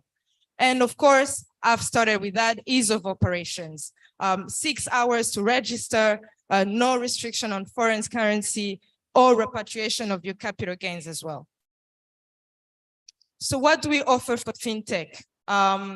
We have a lot of incentives, of course, ease of operations, ease of setting up, but we also have tax incentives as well, 3 to 15% compared to regular corporate income tax. That's about 30% in Rwanda, and I'm assuming average in Africa as well. And also tax exemption on dividends or withholding taxes. So those are usually exempted. But in order to get those incentives, of course, you have to be licensed. Like I've mentioned, licensing is very easy and can take you 1 to 3 months. And to be licensed, you don't need to partner with a bank. You can come in within the market, partner with a bank, or as an entity, a FinTech can go directly to get licensed. And not only that, you find an established ecosystem. Whether you're looking at licensing, whether you're looking at testing idea, we have a regulatory sandbox. We have 2 at the moment. We also have a FinTech strategy that puts you in an ecosystem where you have access to skills and capacity. We have partnered with world-recognized schools and incubators that gives you access to upskilling talent within FinTech and technology, but also looking at initiatives that are enabling FinTech, such as open finance, open banking. We've been talking about it in the last couple of days. And in addition to that, we have hubs and incubators that you can actually be part of to actually start working from there. These are some of examples of the hubs. Like, for example, you take the Qatar FinTech Hub, where a FinTech startup could actually be part of. And once they have done the incubation program, the Qatar FinTech Hub, for instance, can actually finance you. So these are some of the hubs and strategic partnerships we have, and we give to FinTech structure the investment in Rwanda. And of course, this is basically some of the successes of foreign investments we've had in Rwanda. But not only bringing fintech, we also have funds. If you're looking at raising money, KIFC is also giving you an opportunity and platform to raise capital. You take an example, FEDA, for example, this is a fund that invests into some of the startups. We have Chansen as well. So basically, a fintech in Rwanda comes and finding an ecosystem for Rwanda, but also for Africa. So please come visit Rwanda soon and invest in Rwanda. Thank you. Thank you so very much.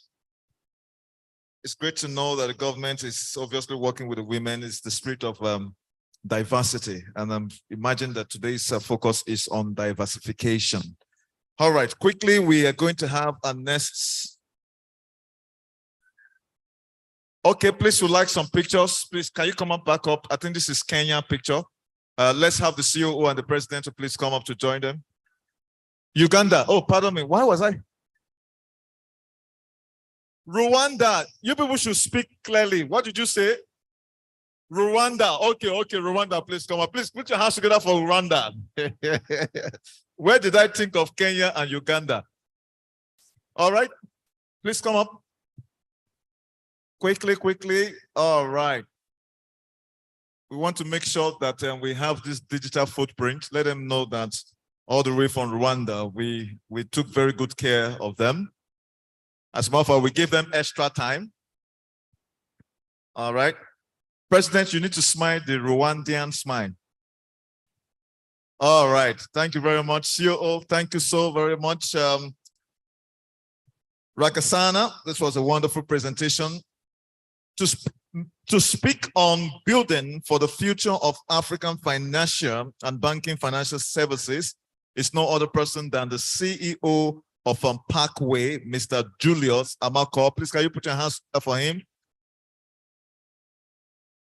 I'm very sure his slide is up, and then he's going to present for the next 10 minutes. Thank you. Thank you very much. Good afternoon, everyone. My name is Julius Amako. I'm the CEO at Parkway. Okay. So, who are we? We are one of the leaders in the financial technology sector. We have been around since 2004, so we have been around from the beginning. But here it's cold though. So we have been around from the beginning of the industry, all right? And we started at the infancy and decided to channel all our experiences and all our know-how into making it easier for innovators and for people who want to leverage on technology to make it easier within this convoluted industry. Now, what do I mean? In terms of payment processing, different nodes of settlement, treasury management, and some other challenges that startups are facing, because they do not have the proper foundation, they become like a flash in the pan, and then they fizzle out. So what we want to do here is to make it easy by offering a platform that these kinds of innovations can build on. Our vision, our mission, and our objective speaks to this. So we want to enable inclusion. We want to solve uniquely African problems, and we want to shorten the route to market. Now, I'm not going to bore you with all these market analysis. All of us here crunch numbers, so we know most of all these things. But what I'm going to say here is that the African market is the future, all right? And Nigeria is at the epicenter of all of this. So essentially, e-payments, fintechs cut across different sectors, and it is increasingly becoming a utility. Hence, the pressure has never been greater for us to innovate. Innovation is key now. And this innovation takes place at different verticals, whether it's at insurance level, whether it's in health, or whether it's in education. So we haven't even scratched the surface at all. We have to keep innovating. And that's why we realize that the potentials are enormous. And we recognize that we are going to play a role as an enabler for all these innovators. And that is where our Parkway Rails comes in. What is Parkway Rails? Parkway Rails is an infrastructure. We are able to connect to all banks, all debit networks, all card companies. We're able to run settlements, transaction finality, and also run it through the fastest routes. Now, we have evidence of our infrastructure.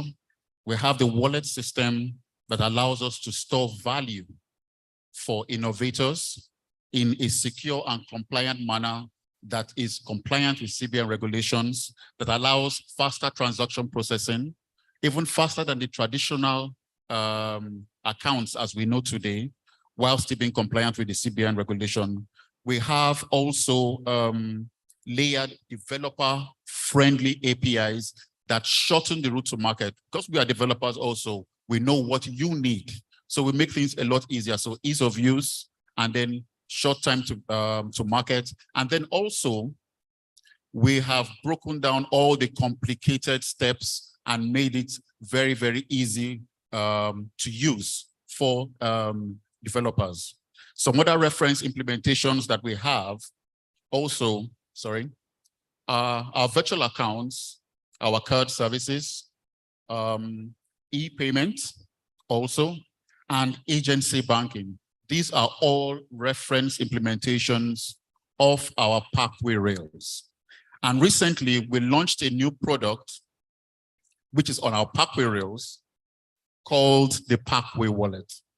Now, this Parkway Wallet allows you to transfer money free forever. Now, when we say free forever, people now start asking us questions that there must be a clause somewhere and all that. But actually, it is free. It's leveraging on our Rails infrastructure that allows you to send and receive money instantly. In fact, there was a particular customer yesterday that said it was almost at the speed of light. It's actually that fast. And it simplifies the entire process of sending and receiving money instantly.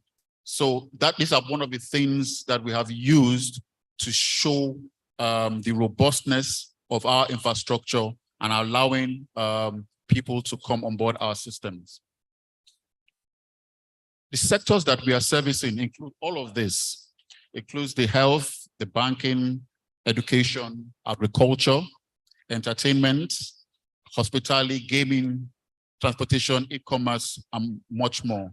We are not just staying within the financial space. We know that a lot needs to be done, and we are doing a lot. Within our platform, we have onboarded a lot of innovators, a lot of people who want to provide financial inclusion within these spaces.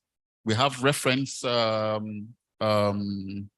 innovators, Swipe, Shutler, Schoolable, Red Cloud, Little. We're in over 26 African countries where we've had innovators on board our system, and then use our infrastructure, and they are very excited about it. Now, what does the future hold for us? We are focusing very, very particularly on providing an enabling environment that will allow people, allow innovators, allow partners to provide solutions across different verticals. So we have built this infrastructure. We have partnered with banks. We have implemented sector-leading solutions, whether it is in taxation, in internally generated revenue, whether it's with the custom excise duties, whether it's with the police, in the health sectors, and this is across 26 African countries. So these are incorporated into our Rails infrastructure, and we are striking the right partnership that enables us to expand into the African continent. So what are we asking? We are calling out And we are reaching out to innovators, to partners, and also to investors to come on board and join us as we expand our infrastructure into the African market. Thank you very much.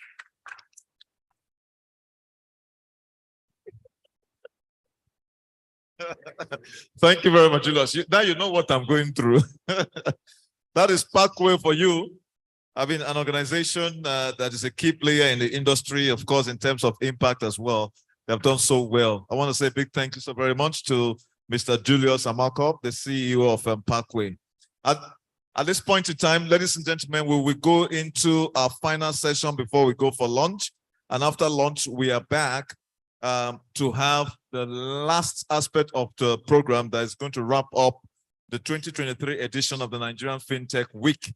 And so to help me as a matter, we have the moderator of this session, who is Dr. Jimmy Shayo Awokola, the COO of MotoPay, a subsidiary of Sujimoto Group. Please, can you put your hands together for him? He's going to be moderating this particular session. The more you clap for him, the faster he's going to come, and then we'll go for lunch quicker. Great, that always works. Next, let's have Ms. Siku Mugambi, of the CEO of Kobo 360, as she comes up to join us. Next to the moderator, please put your hands together for her. Mr. Akachuku Okafor, the co-founder and CTO of Shotas, is also in the house, I believe. I know earlier on I must have cited him, as the case might be. So as soon as he comes in, Mr. Akachuku, you join them up. And of course, I have Mr. Taiwo Ajibola, the managing director for Nigeria Move. He's going to join us because he has to get into a quick meeting. Apparently, we had one or two challenges or issues, so to speak. So bear with us. He's going to join us on the panel. And next, we have Yemi Joshua, the chief operating officer of SID Digital, a subsidiary of Secure ID, as he comes up to join us on this panel. Also, I imagine that they have quickly gone out to conclude some deals with some of our friends all the way from the other part of the world. And as soon as they're coming, we will continue with that. So right now, I'm going to be handing over to Dr. Awokola. You know how this works. As soon as you see me standing up here, you know that it's a time for us to do the question and answer, and then we wrap up the session. I'll let the audience know that you are the one that is keeping us between this moment and lunch, so that if there's any other thing, they will direct it to you. Over to you, Dr. Awokola. All right, good afternoon, everybody. How has the day been?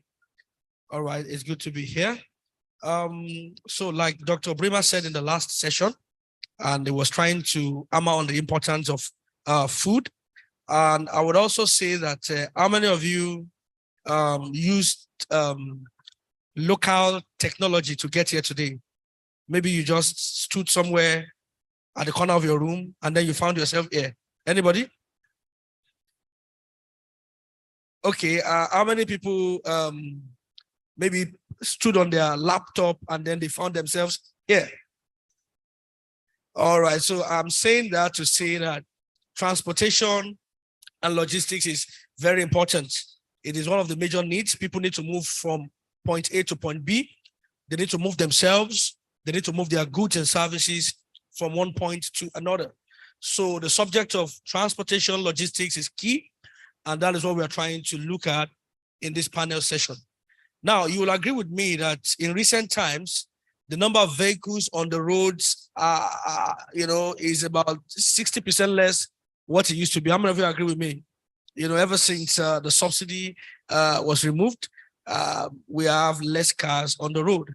Okay, so in this session, we want to take a look at some of those things that fintech can do to improve transportation, logistics, and make it easier for people to move around.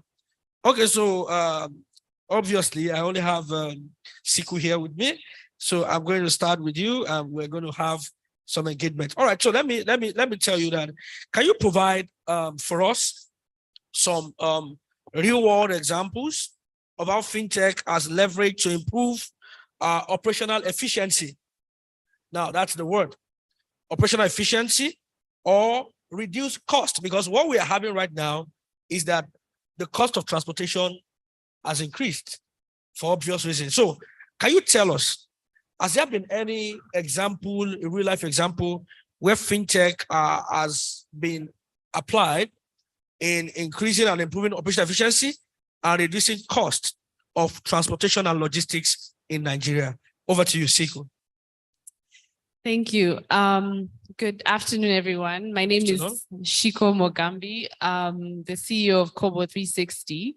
We're a digital logistics platform where we aggregate transporters who primarily comprise micro fleet owners and connect them directly to enterprises so that they can get access to trips. And then we also provide different forms of financing to support them in fulfilling those trips, whether it's working capital financing to cater for their road expenses or to get payments on their invoices as soon as or faster than how they would get payments if they were working directly with the enterprise, or potentially even asset financing to enable them to buy more trucks.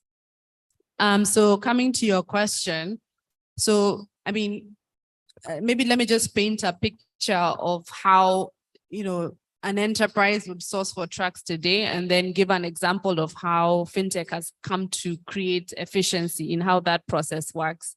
So today, if you're a shipper, so if you have cargo that you're trying to move from point A to point B, and I'm a truck owner, especially the larger enterprises, so think of your flour mills, your Unilever, and those types of companies, I would be vetted as a vendor of this company.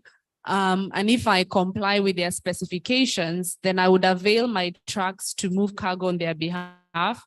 And then I would go through their payment cycle, which typically can be anything from 30 days.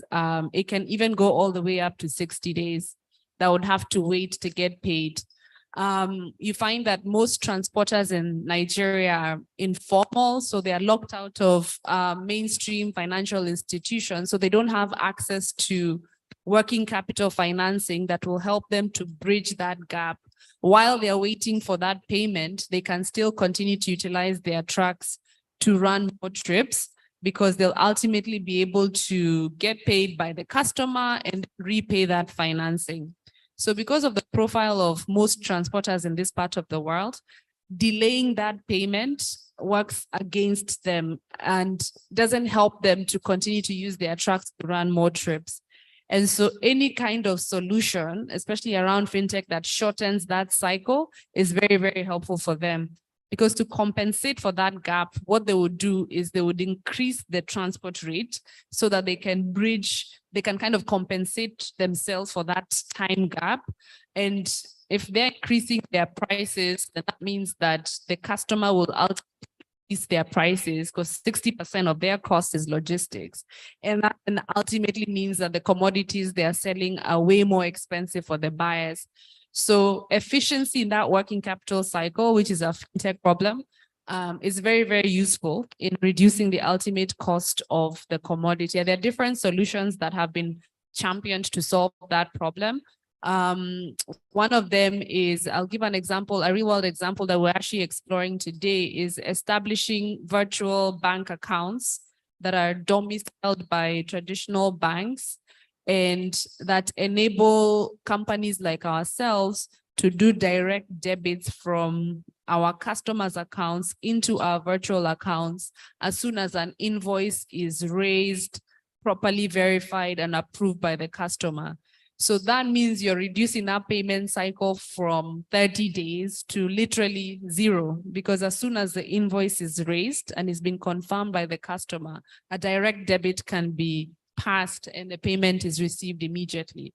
So if I'm a transporter and I know I can be getting my payments as quickly as I raise the invoice, and I'm now looking at it from a volume perspective, then I can reduce my rates and help to make the cost of my customers' goods lower. So that's one solution. Just simply being able to move away from physical forms of cash and different forms of virtual payments is also another real world example of how making the process of payments much more efficient and much faster helps to also shorten that working capital cycle. And the solutions around different payment platforms or payment infrastructure platforms that help to aggregate different forms of payments, whether it's mobile money, whether it's bank transfers, and then availing all of these on a single platform through an API and make it easy for us to pay a broad range of transporters who have different bank accounts, different mobile money accounts. But these solutions make it easy for us to programmatically pay them, right? Versus having to do manual payments periodically, which is very inefficient for us. Excellent, excellent. That's great. Please round of applause for Shiku. That was prompt. So you're letting us know that with what you do at Cover 360, it is easier for transport operators to be able to get their payment faster, and that because it reduces the turnaround time.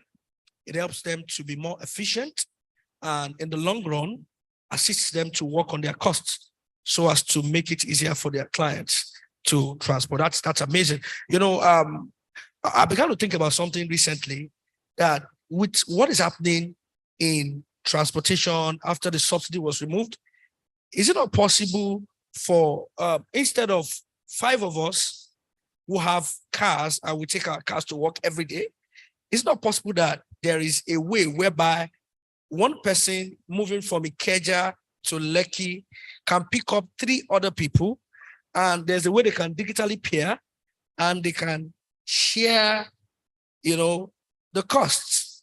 This is just me thinking out loud, because right now, what is happening, we need a lot of innovations around cost so as to make it easier for individuals, organizations, and businesses to continue to remain in business. All right. So let me ask you another question here.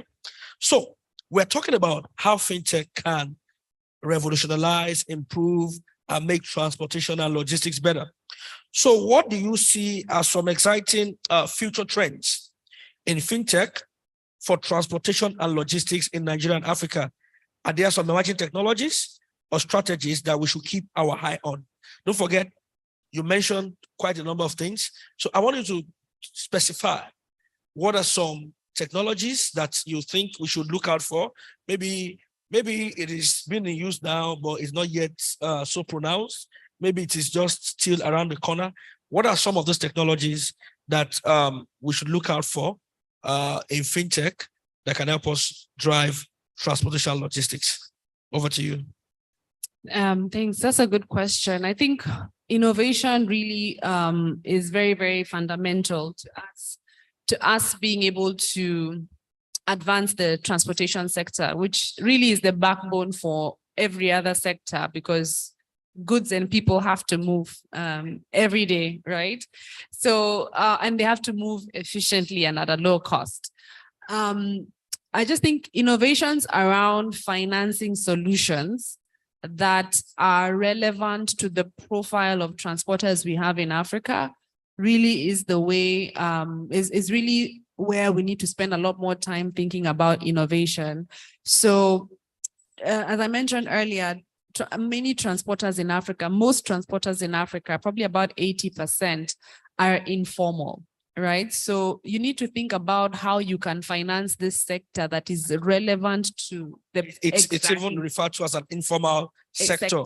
Yeah, exactly. So I think the innovation here definitely it comes from the data that you're able to gather through technology platforms, and that's really the way to do it. So for us, for example, the customers that we're servicing are established creditworthy businesses, and we're seeking financing for services that have already been delivered to them, right? So, or they are about to be delivered to them, sorry. They either have been, so it's invoice discounting, or it's purchase order financing. So you have an order from a customer, evacuate this cargo from point A to point B, and then I will pay you. And so a platform like ours that has aggregated multiple of these transporters and we have their transaction history, we can leverage that data to think creatively around how to design financing solutions that are relevant to them, whether it's from a working capital perspective, and technology can facilitate that, or even from an asset financing perspective. And the idea here is to offer relevant financial services that are bite-sized. And by bite-sized, I mean it's manageable within the cash inflows that this transporter receives. And you know that because of the history of transactions that you have gathered on their platform. So whether it's a transporter, for example, a truck has 18 tires, let's say 6 of them are damaged. It's a significant financial outlay for the transporter for him to be able to avail his truck for you to use. But I'm controlling the payments to this transporter, and I can be able to assess the level of credit that he can take up based on the data that I have on the history of trips that he has run on my platform. So I can extend a working capital loan to him to enable him to buy tires, and I can work out the payments based on the repayments based on the forecasted number of trips that I think this transporter will run on my platform, and then I can deduct that payment. And you can extend that type of financing beyond things like tires and other spare parts to even the cost of the truck itself. You can actually finance this transporter to buy a truck and work out the repayments against contracts that you have with your customers.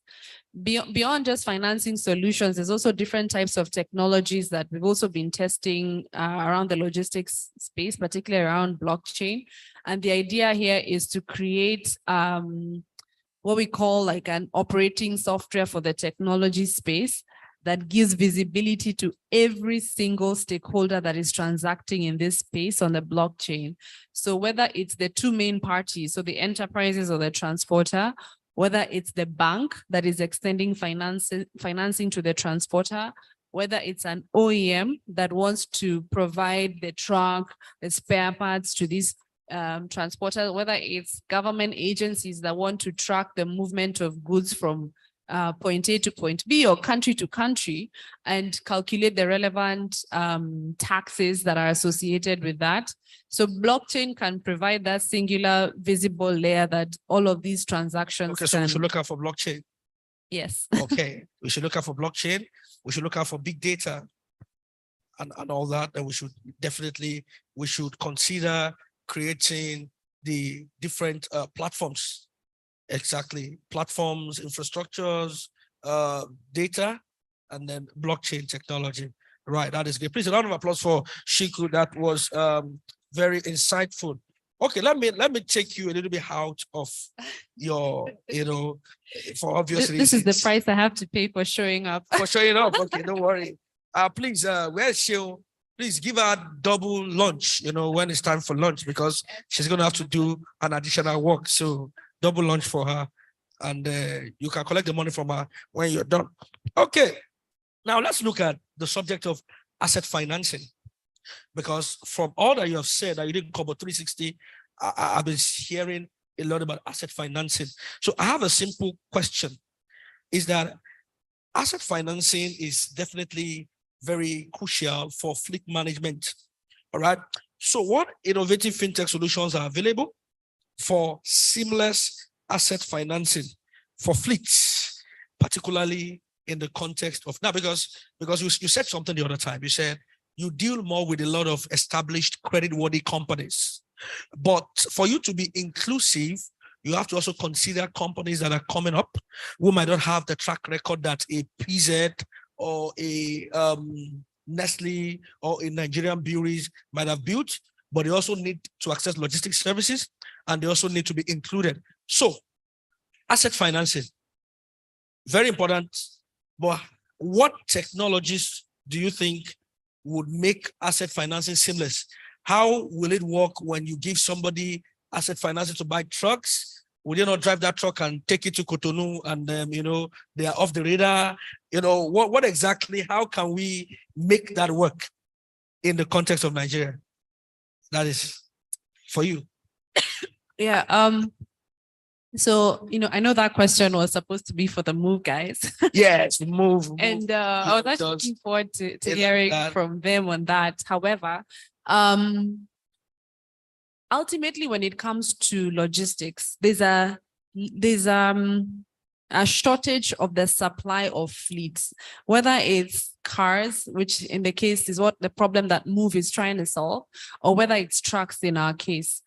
We have the average age of a truck in Nigeria is 20 years old, right? So we import them secondhand, and then when they're exposed to the infrastructure here, they're easily damaged. So you find that first we don't have the volume of trucks that are needed to fulfill the logistics needs of enterprises here. And even the existing assets are dilapidated because of the age of those. So if I'm a company that needs, just give an example, an enterprise might need, an FMCG enterprise might have 5 different loading sites in Nigeria. And each of those loading sites might require an average of 50 trucks per day. So the volume of trucks that they need is quite high. And even if they were to mop up all the existing assets in Nigeria, it's difficult to be able to get the number and the consistency of that supply. So there is a great need to buy and inject more trucks into the market. But the challenge with that is that it always boils down to financing, right? So how do you finance transporters to buy more trucks that can then be committed to these customers that need the trucks? And the solution around that really is making that financing contract airtight, in the sense making it airtight. Airtight, okay, explain that. In the sense that you backstop the demand. So there has to be someone who is guaranteeing the transporter that I will take your trucks. If you buy the trucks, I will take them, right? Because I need the trucks.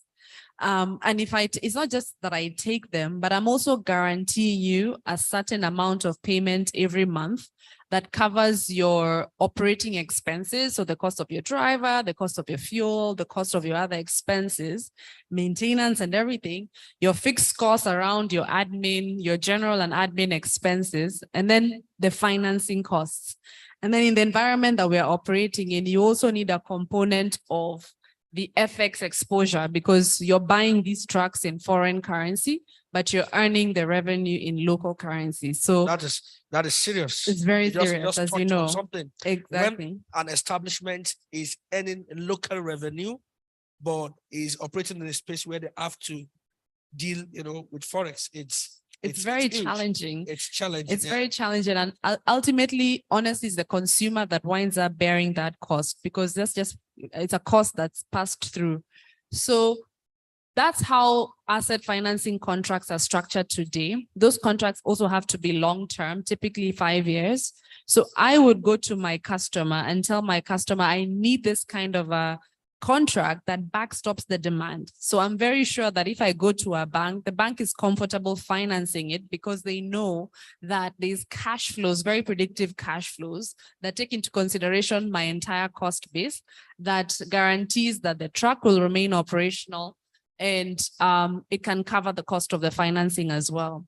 And then once the trucks are in, and it's the same thing I know with the Uber trucks, the Move Uber cars, there's all kinds of controls that you can put in place on the truck to make sure it's not, as you said, taken to a different location from where it's intended. So when you're working out the asset financing contract, you've actually specifically designated that truck for a very specific route. You've worked out what the cost of operating that route is, and that's what you've used to secure the financing. You install things like trackers in the truck. There's all kinds of interesting technologies around, driver cameras that check that the driver is actually driving that truck as he should be, and so on and so forth. Excellent. Please, a round of applause for Siku. That was amazing. So we're saying that in making sure that asset financing works in the logistics industry, you have to make the contract airtight. That's the word you used. Airtight. That is, there must be a level of accountability. That is, you get somebody who needs a truck, then you get somebody who needs the services of a truck and is ready to of take the truck, the trucker, and the truckee. All right. So, and then you connect them together. And then you also use technology to ensure that there is real-time monitoring. I was amazed, when I started working full in Lagos and I was more in Lagos, there was a day I entered, my driver for one reason was not available. And I said, hey, I have a boat app. So I tried to order Uber. Then I saw that the car was a very compact and very small Suzuki car. And then I was curious because I could see a camera. Then I had to ask the guy, please, this is Uber, right? But I'm seeing these cars around. He said, oh, that is Move. Then we began to engage in a conversation and I began to ask him questions. Okay, so talking about Move, please put your hands together as we have on the panel, all the way from Move, we have Mr. Ajibola. Mr. Ajibola is the country director of Move. Please put your hands together for him as he joins us. He had to be in a meeting. You're welcome on board. So you met us well. You're welcome. In my where I come from, if you walked into my house, well, maybe I'm eating, I'll tell you met me well. So you met us well as you walked in now. Thank you. All right. Okay, so I have to take this question back to you. We've been talking about how fintech can change, revolutionize, make transportation and logistics more efficient. So let me start with you this way. Tell us your name, the company you represent, and in like 2-3 minutes, tell us what you do in your company. So we're going to take it off from there. All right, thank you very much. Good afternoon, everyone. It's nice to be here. My name is Taiwo Ajibola. I represent Move Nigeria. I'm the managing director for Move Nigeria. Our business is involved in vehicle financing. What we do is we are a fintech business and we're involved in providing the less privileged with opportunities and solutions towards being able to own a vehicle, as well as have a source of income and a business for themselves. Excellent. Thank you very much. So I was just sharing before you walked in that when I moved to Lagos, I started being in Lagos more. I noticed because for some reasons, there was a day my driver was delaying. So I said, I have Uber on my phone. I don't need to wait for you to come pick me. So I ordered and then I saw this car that I felt like putting in my pocket. It looked so compact. And then I entered, but it was okay. The AC was working well. But I was curious because I could see a camera. At some point, I hear driver distraction. And I began to hear, I had to ask the guy, hey, which company is behind this? He said it's Move. Then we began to talk more and more. So the guy began to tell me that, we get to pay this amount. We pay for maintenance. We pay for this. At the end of the day, when you work, all the money and all of that. So I became more curious, and I'm happy I'm meeting with the MD of Move, up close and personal. So let's go back to asset financing. Asset financing is important and key in the logistics business. But how does it work in practical terms, considering the Nigerian unique context? How does it work? What has been your experience, the success story, the challenges, the pain points about asset financing? Have you given a car to some guys and then the next thing the car is in Cotonou or is in Benin Republic?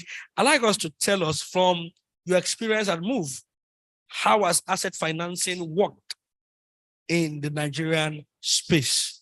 Over to you, Mr. Ajibola. Thank you very much. The first thing I'd like to say is that Move started out in Nigeria. The founders are Nigerians, and their objective was because they saw a gap inside the market. There was a gap in the ride-hailing market where they saw there that there were not enough vehicles to actually meet up with customer demand. Then there's also the other end, which is what your question points to, in the sense that the gap in the market is as a result of people not having the assets. So people have the intention, they would like to go on to Uber or go on to any of the ride-hailing platforms, but there are no assets. And that's where we come in. Our objective is to provide vehicle financing for them at a rate at which they can afford based on riding, what they do by riding on the same app. So the story started out with us looking at the economy, looking at the factors that are involved, what kind of vehicles can come in, at what price can it come to, and how does it fit into the average fare that a rider will pay for and the normal and all the iterations of the number of trips that you can make. And that's what came up with the products that we have. We actually have two main products that we run. We have a drive to own.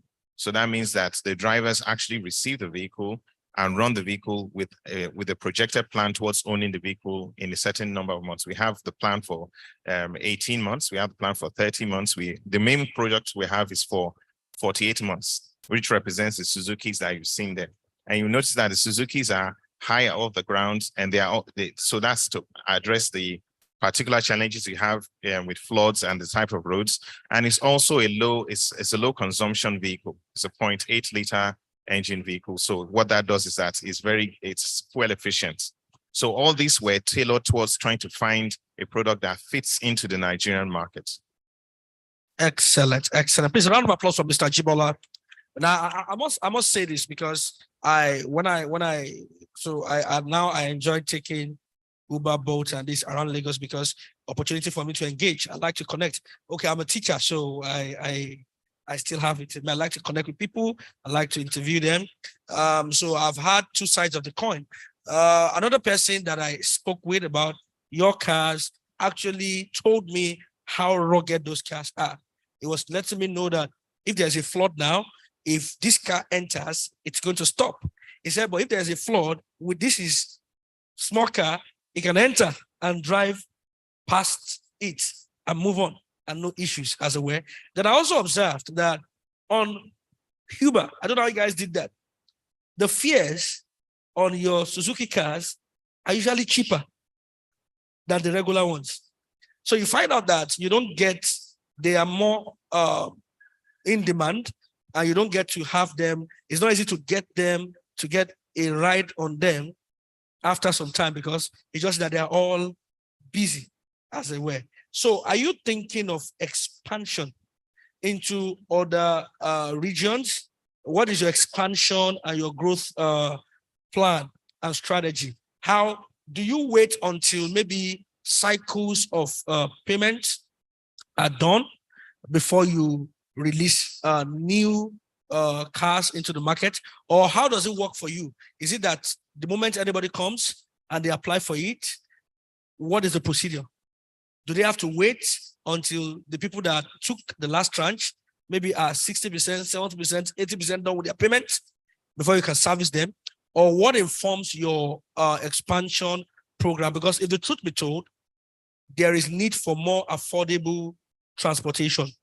And that is like what your solution is providing. So I'd like to know, I'm interested in that. And I know others might be interested into what is your growth plan? How do you intend to ensure that we have more vehicles like that that can give people affordable transport costs from point A to point B in lieu of the economic realities? The economic realities are facing just about every one of us. What we are doing is every wave in which we roll out and we scale up our product, we are actually looking at those ones as an object, as a financial object in itself. So one rollout would not hold up on the other. So what you see there in the sense where you mentioned that they are not enough, you are trying to get one of those vehicles and you can't, is showing the gap between demand and supply. Yeah, exactly. So we are definitely going to scale up and fill up that demand. The only thing is I'm sorry, I can't disclose our scale up plans right now. That's okay. There's NDA involved in that. All right, no problem. Okay, so let me push this to you. So we have been seeing a lot happening in the fintech land space. Okay, you said you mentioned earlier on that you are a fintech company primarily, but you are providing asset financing for the logistics industry, cars as it were. Okay, so let's look at the fintech landscape. We all know that when you are working in fintech, when you are operating in the fintech land space, there are a lot of regulatory frameworks. We have a lot of regulators. Regulation is key. In fact, I was having a discussion with somebody and he told me that in fintech, there are two things, law and order, because this has to do with people's money. And in information security, I could remember that financial data and medical data are classified as sensitive data, all right? So my question is this: the fintech land space often intersects with regulatory frameworks. So our regulatory challenges being mitigated in the transport and logistics sector? And what can policymakers do to encourage innovation? Because as well as good as regulation is, sometimes we can regulate too much that we stifle innovation. So I'd like to push that to you, that how can policymakers ensure that innovation is not stifled, especially when it comes to how fintech adoption is regulated in transport and logistics? Yes, thank you. As you rightly mentioned, you need to have control. So the vehicles that come onto the road, are they of the right standards? Are they of the right safety standards? Are they properly licensed? Now, the challenge we've had with it is how many agencies do you have to deal with to be able to have a vehicle on the road that meets all the requirements? In some cases, are you not having a situation of multiplicity of some charges or tariffs? So what would help us in such a situation like that is, can we have a forum where there's an ease of business of which we are engaging with them, so that you can have a single point of contact, or at least a platform in which you can integrate with them? So what fintech would do is, all of these sessions we've had and all the solutions that we're talking about, how does it integrate with the government? Can you have it in such a way that there's a seamless handshake, all these APIs speaking to each other in such a way that from your office, you can bring in a vehicle and have it fully licensed and meet all the regulatory frameworks, and then you can be on your way. You don't have to go through so many different things. Here, you go to this office, Yes. go to local government will come, LCDA will come. Yes. In fact, one of the things we've done is we are working closely with some of the one of the major agencies we're working with is Vehicle Inspection Office, VIO, okay. and is to sit down with them, and they've given us some concessions to make sure that you don't bring in all those vehicles at the same time, and then it starves the market of those vehicles being available, and it also starves those drivers of their source of income. So we've had some sort of we have a framework that we're working with them, and we want to improve on that in such a way that is a seamless thing, and the ease of business in terms of bringing in a new car and putting it on the road, the time lag between that is minimal. Excellent, excellent, excellent. Okay. All right, Doctor. I'd like to add just one point to that. Okay, we're wrapping up now. Yeah. So it was spot on in terms of kind of condensing all the different agencies and making it easy for us to deal with one. But I think also one important point I think this also may affect Uber, not Move, and us as well, because we're a gig economy. So we don't own any of the assets. The drivers are not our employees. The transporters are not our employees.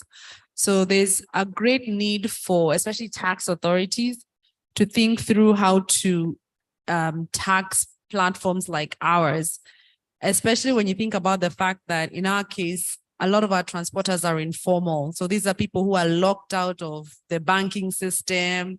They don't really file tax returns or anything like that. And governments now, given all the macro challenges, are trying to expand the tax base to include people like this to start paying taxes. And the easiest way to do that is not to go for them, but to go for platforms like ours.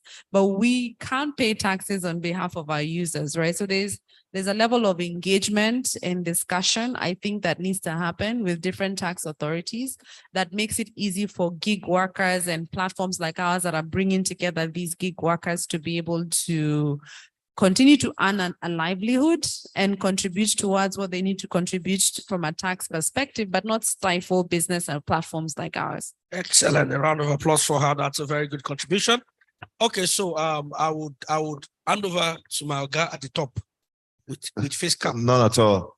So let's open up. Let's take a few we'll questions. just take perhaps one or two questions, questions or comments, and then we can wrap up the session. So we can go for lunch, and then we're back here for the final part of the program. Please don't and then we can forget call it a day. two lunch tickets for her. 2 lunch tickets for her. Because she has filled. That is guaranteed. That is guaranteed. Thank you. All right. Do we have any comments or questions out here? Anyone? Anyone? None at all. I imagine these guys just want to fast track time for lunch. All right. So, Dr. Wakala, what we're going to do, just wrap up in the next 2 minutes, each All concluding right. thoughts, and then we can call it a day. All right. Thank you so much. So it's been a wonderful time speaking on how fintech can improve transportation logistics. So I'd like to take a closing thought from you, Shiku, just 1 or 2 minutes. So just as we wrap up the session, what are your closing thoughts to everybody on this matter? And then Mr. Ajibola.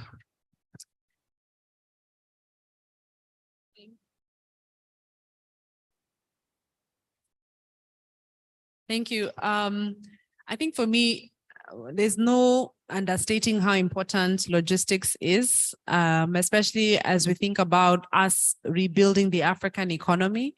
And my personal conviction is that startups can play a significant role in making this sector efficient and add a lot of value to the different stakeholders in the ecosystem. So, you know, I'm excited about what we can do, and I'd like to see more support and more attention and more capital definitely being poured into the sector.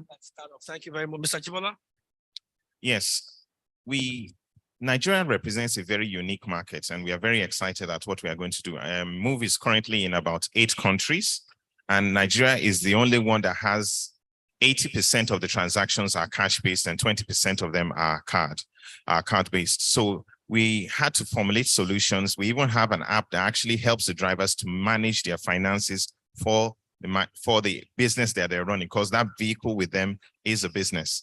So we are really interested in seeing how much different our own market is and how we are formulating more solutions to meet the Nigerian markets, because our market is quite different from what you find out there. In fact, one of the things that we are doing, to your question, is we are actually ramping up, and we are giving out vehicles along that same drive to own product right now as we are speaking, and we'll continue to run it. And I believe that with our fellow compatriots, we should be able to make our country a better place. Thank you. Excellent. Thank you so much, guys. It's been a wonderful time. Thank you so much for listening. Have a wonderful time at lunch. Thank you. Can I invite Dr. O'Brien to please come up quickly for us to have the photo session? Why my lovely gentle lady, pardon me, my lady and gentlemen actually, stand up front here for us to have this moment captured. And then I want to say a big thank you to Ms. Mugambi, CEO Kobo 360, as well as Mr. Taiwo Ajibola, Managing Director for Nigeria Move. Thank you so much. I know he had to cut short a meeting, which he in order for him to join us at this final panel session on transport tech. And quickly, ladies and gentlemen, lunch is going to be for 10 minutes. And then make sure you are back here. And we have a special announcement for the raffle draw. And after the raffle draw, we will be going in for the other raffle draw. And then we have the final session on FinTech role in revolutionizing healthcare. I have all of my panelists here, and then we'll be wrapping up for the day. Thank you, ladies and gentlemen. Lunch is served.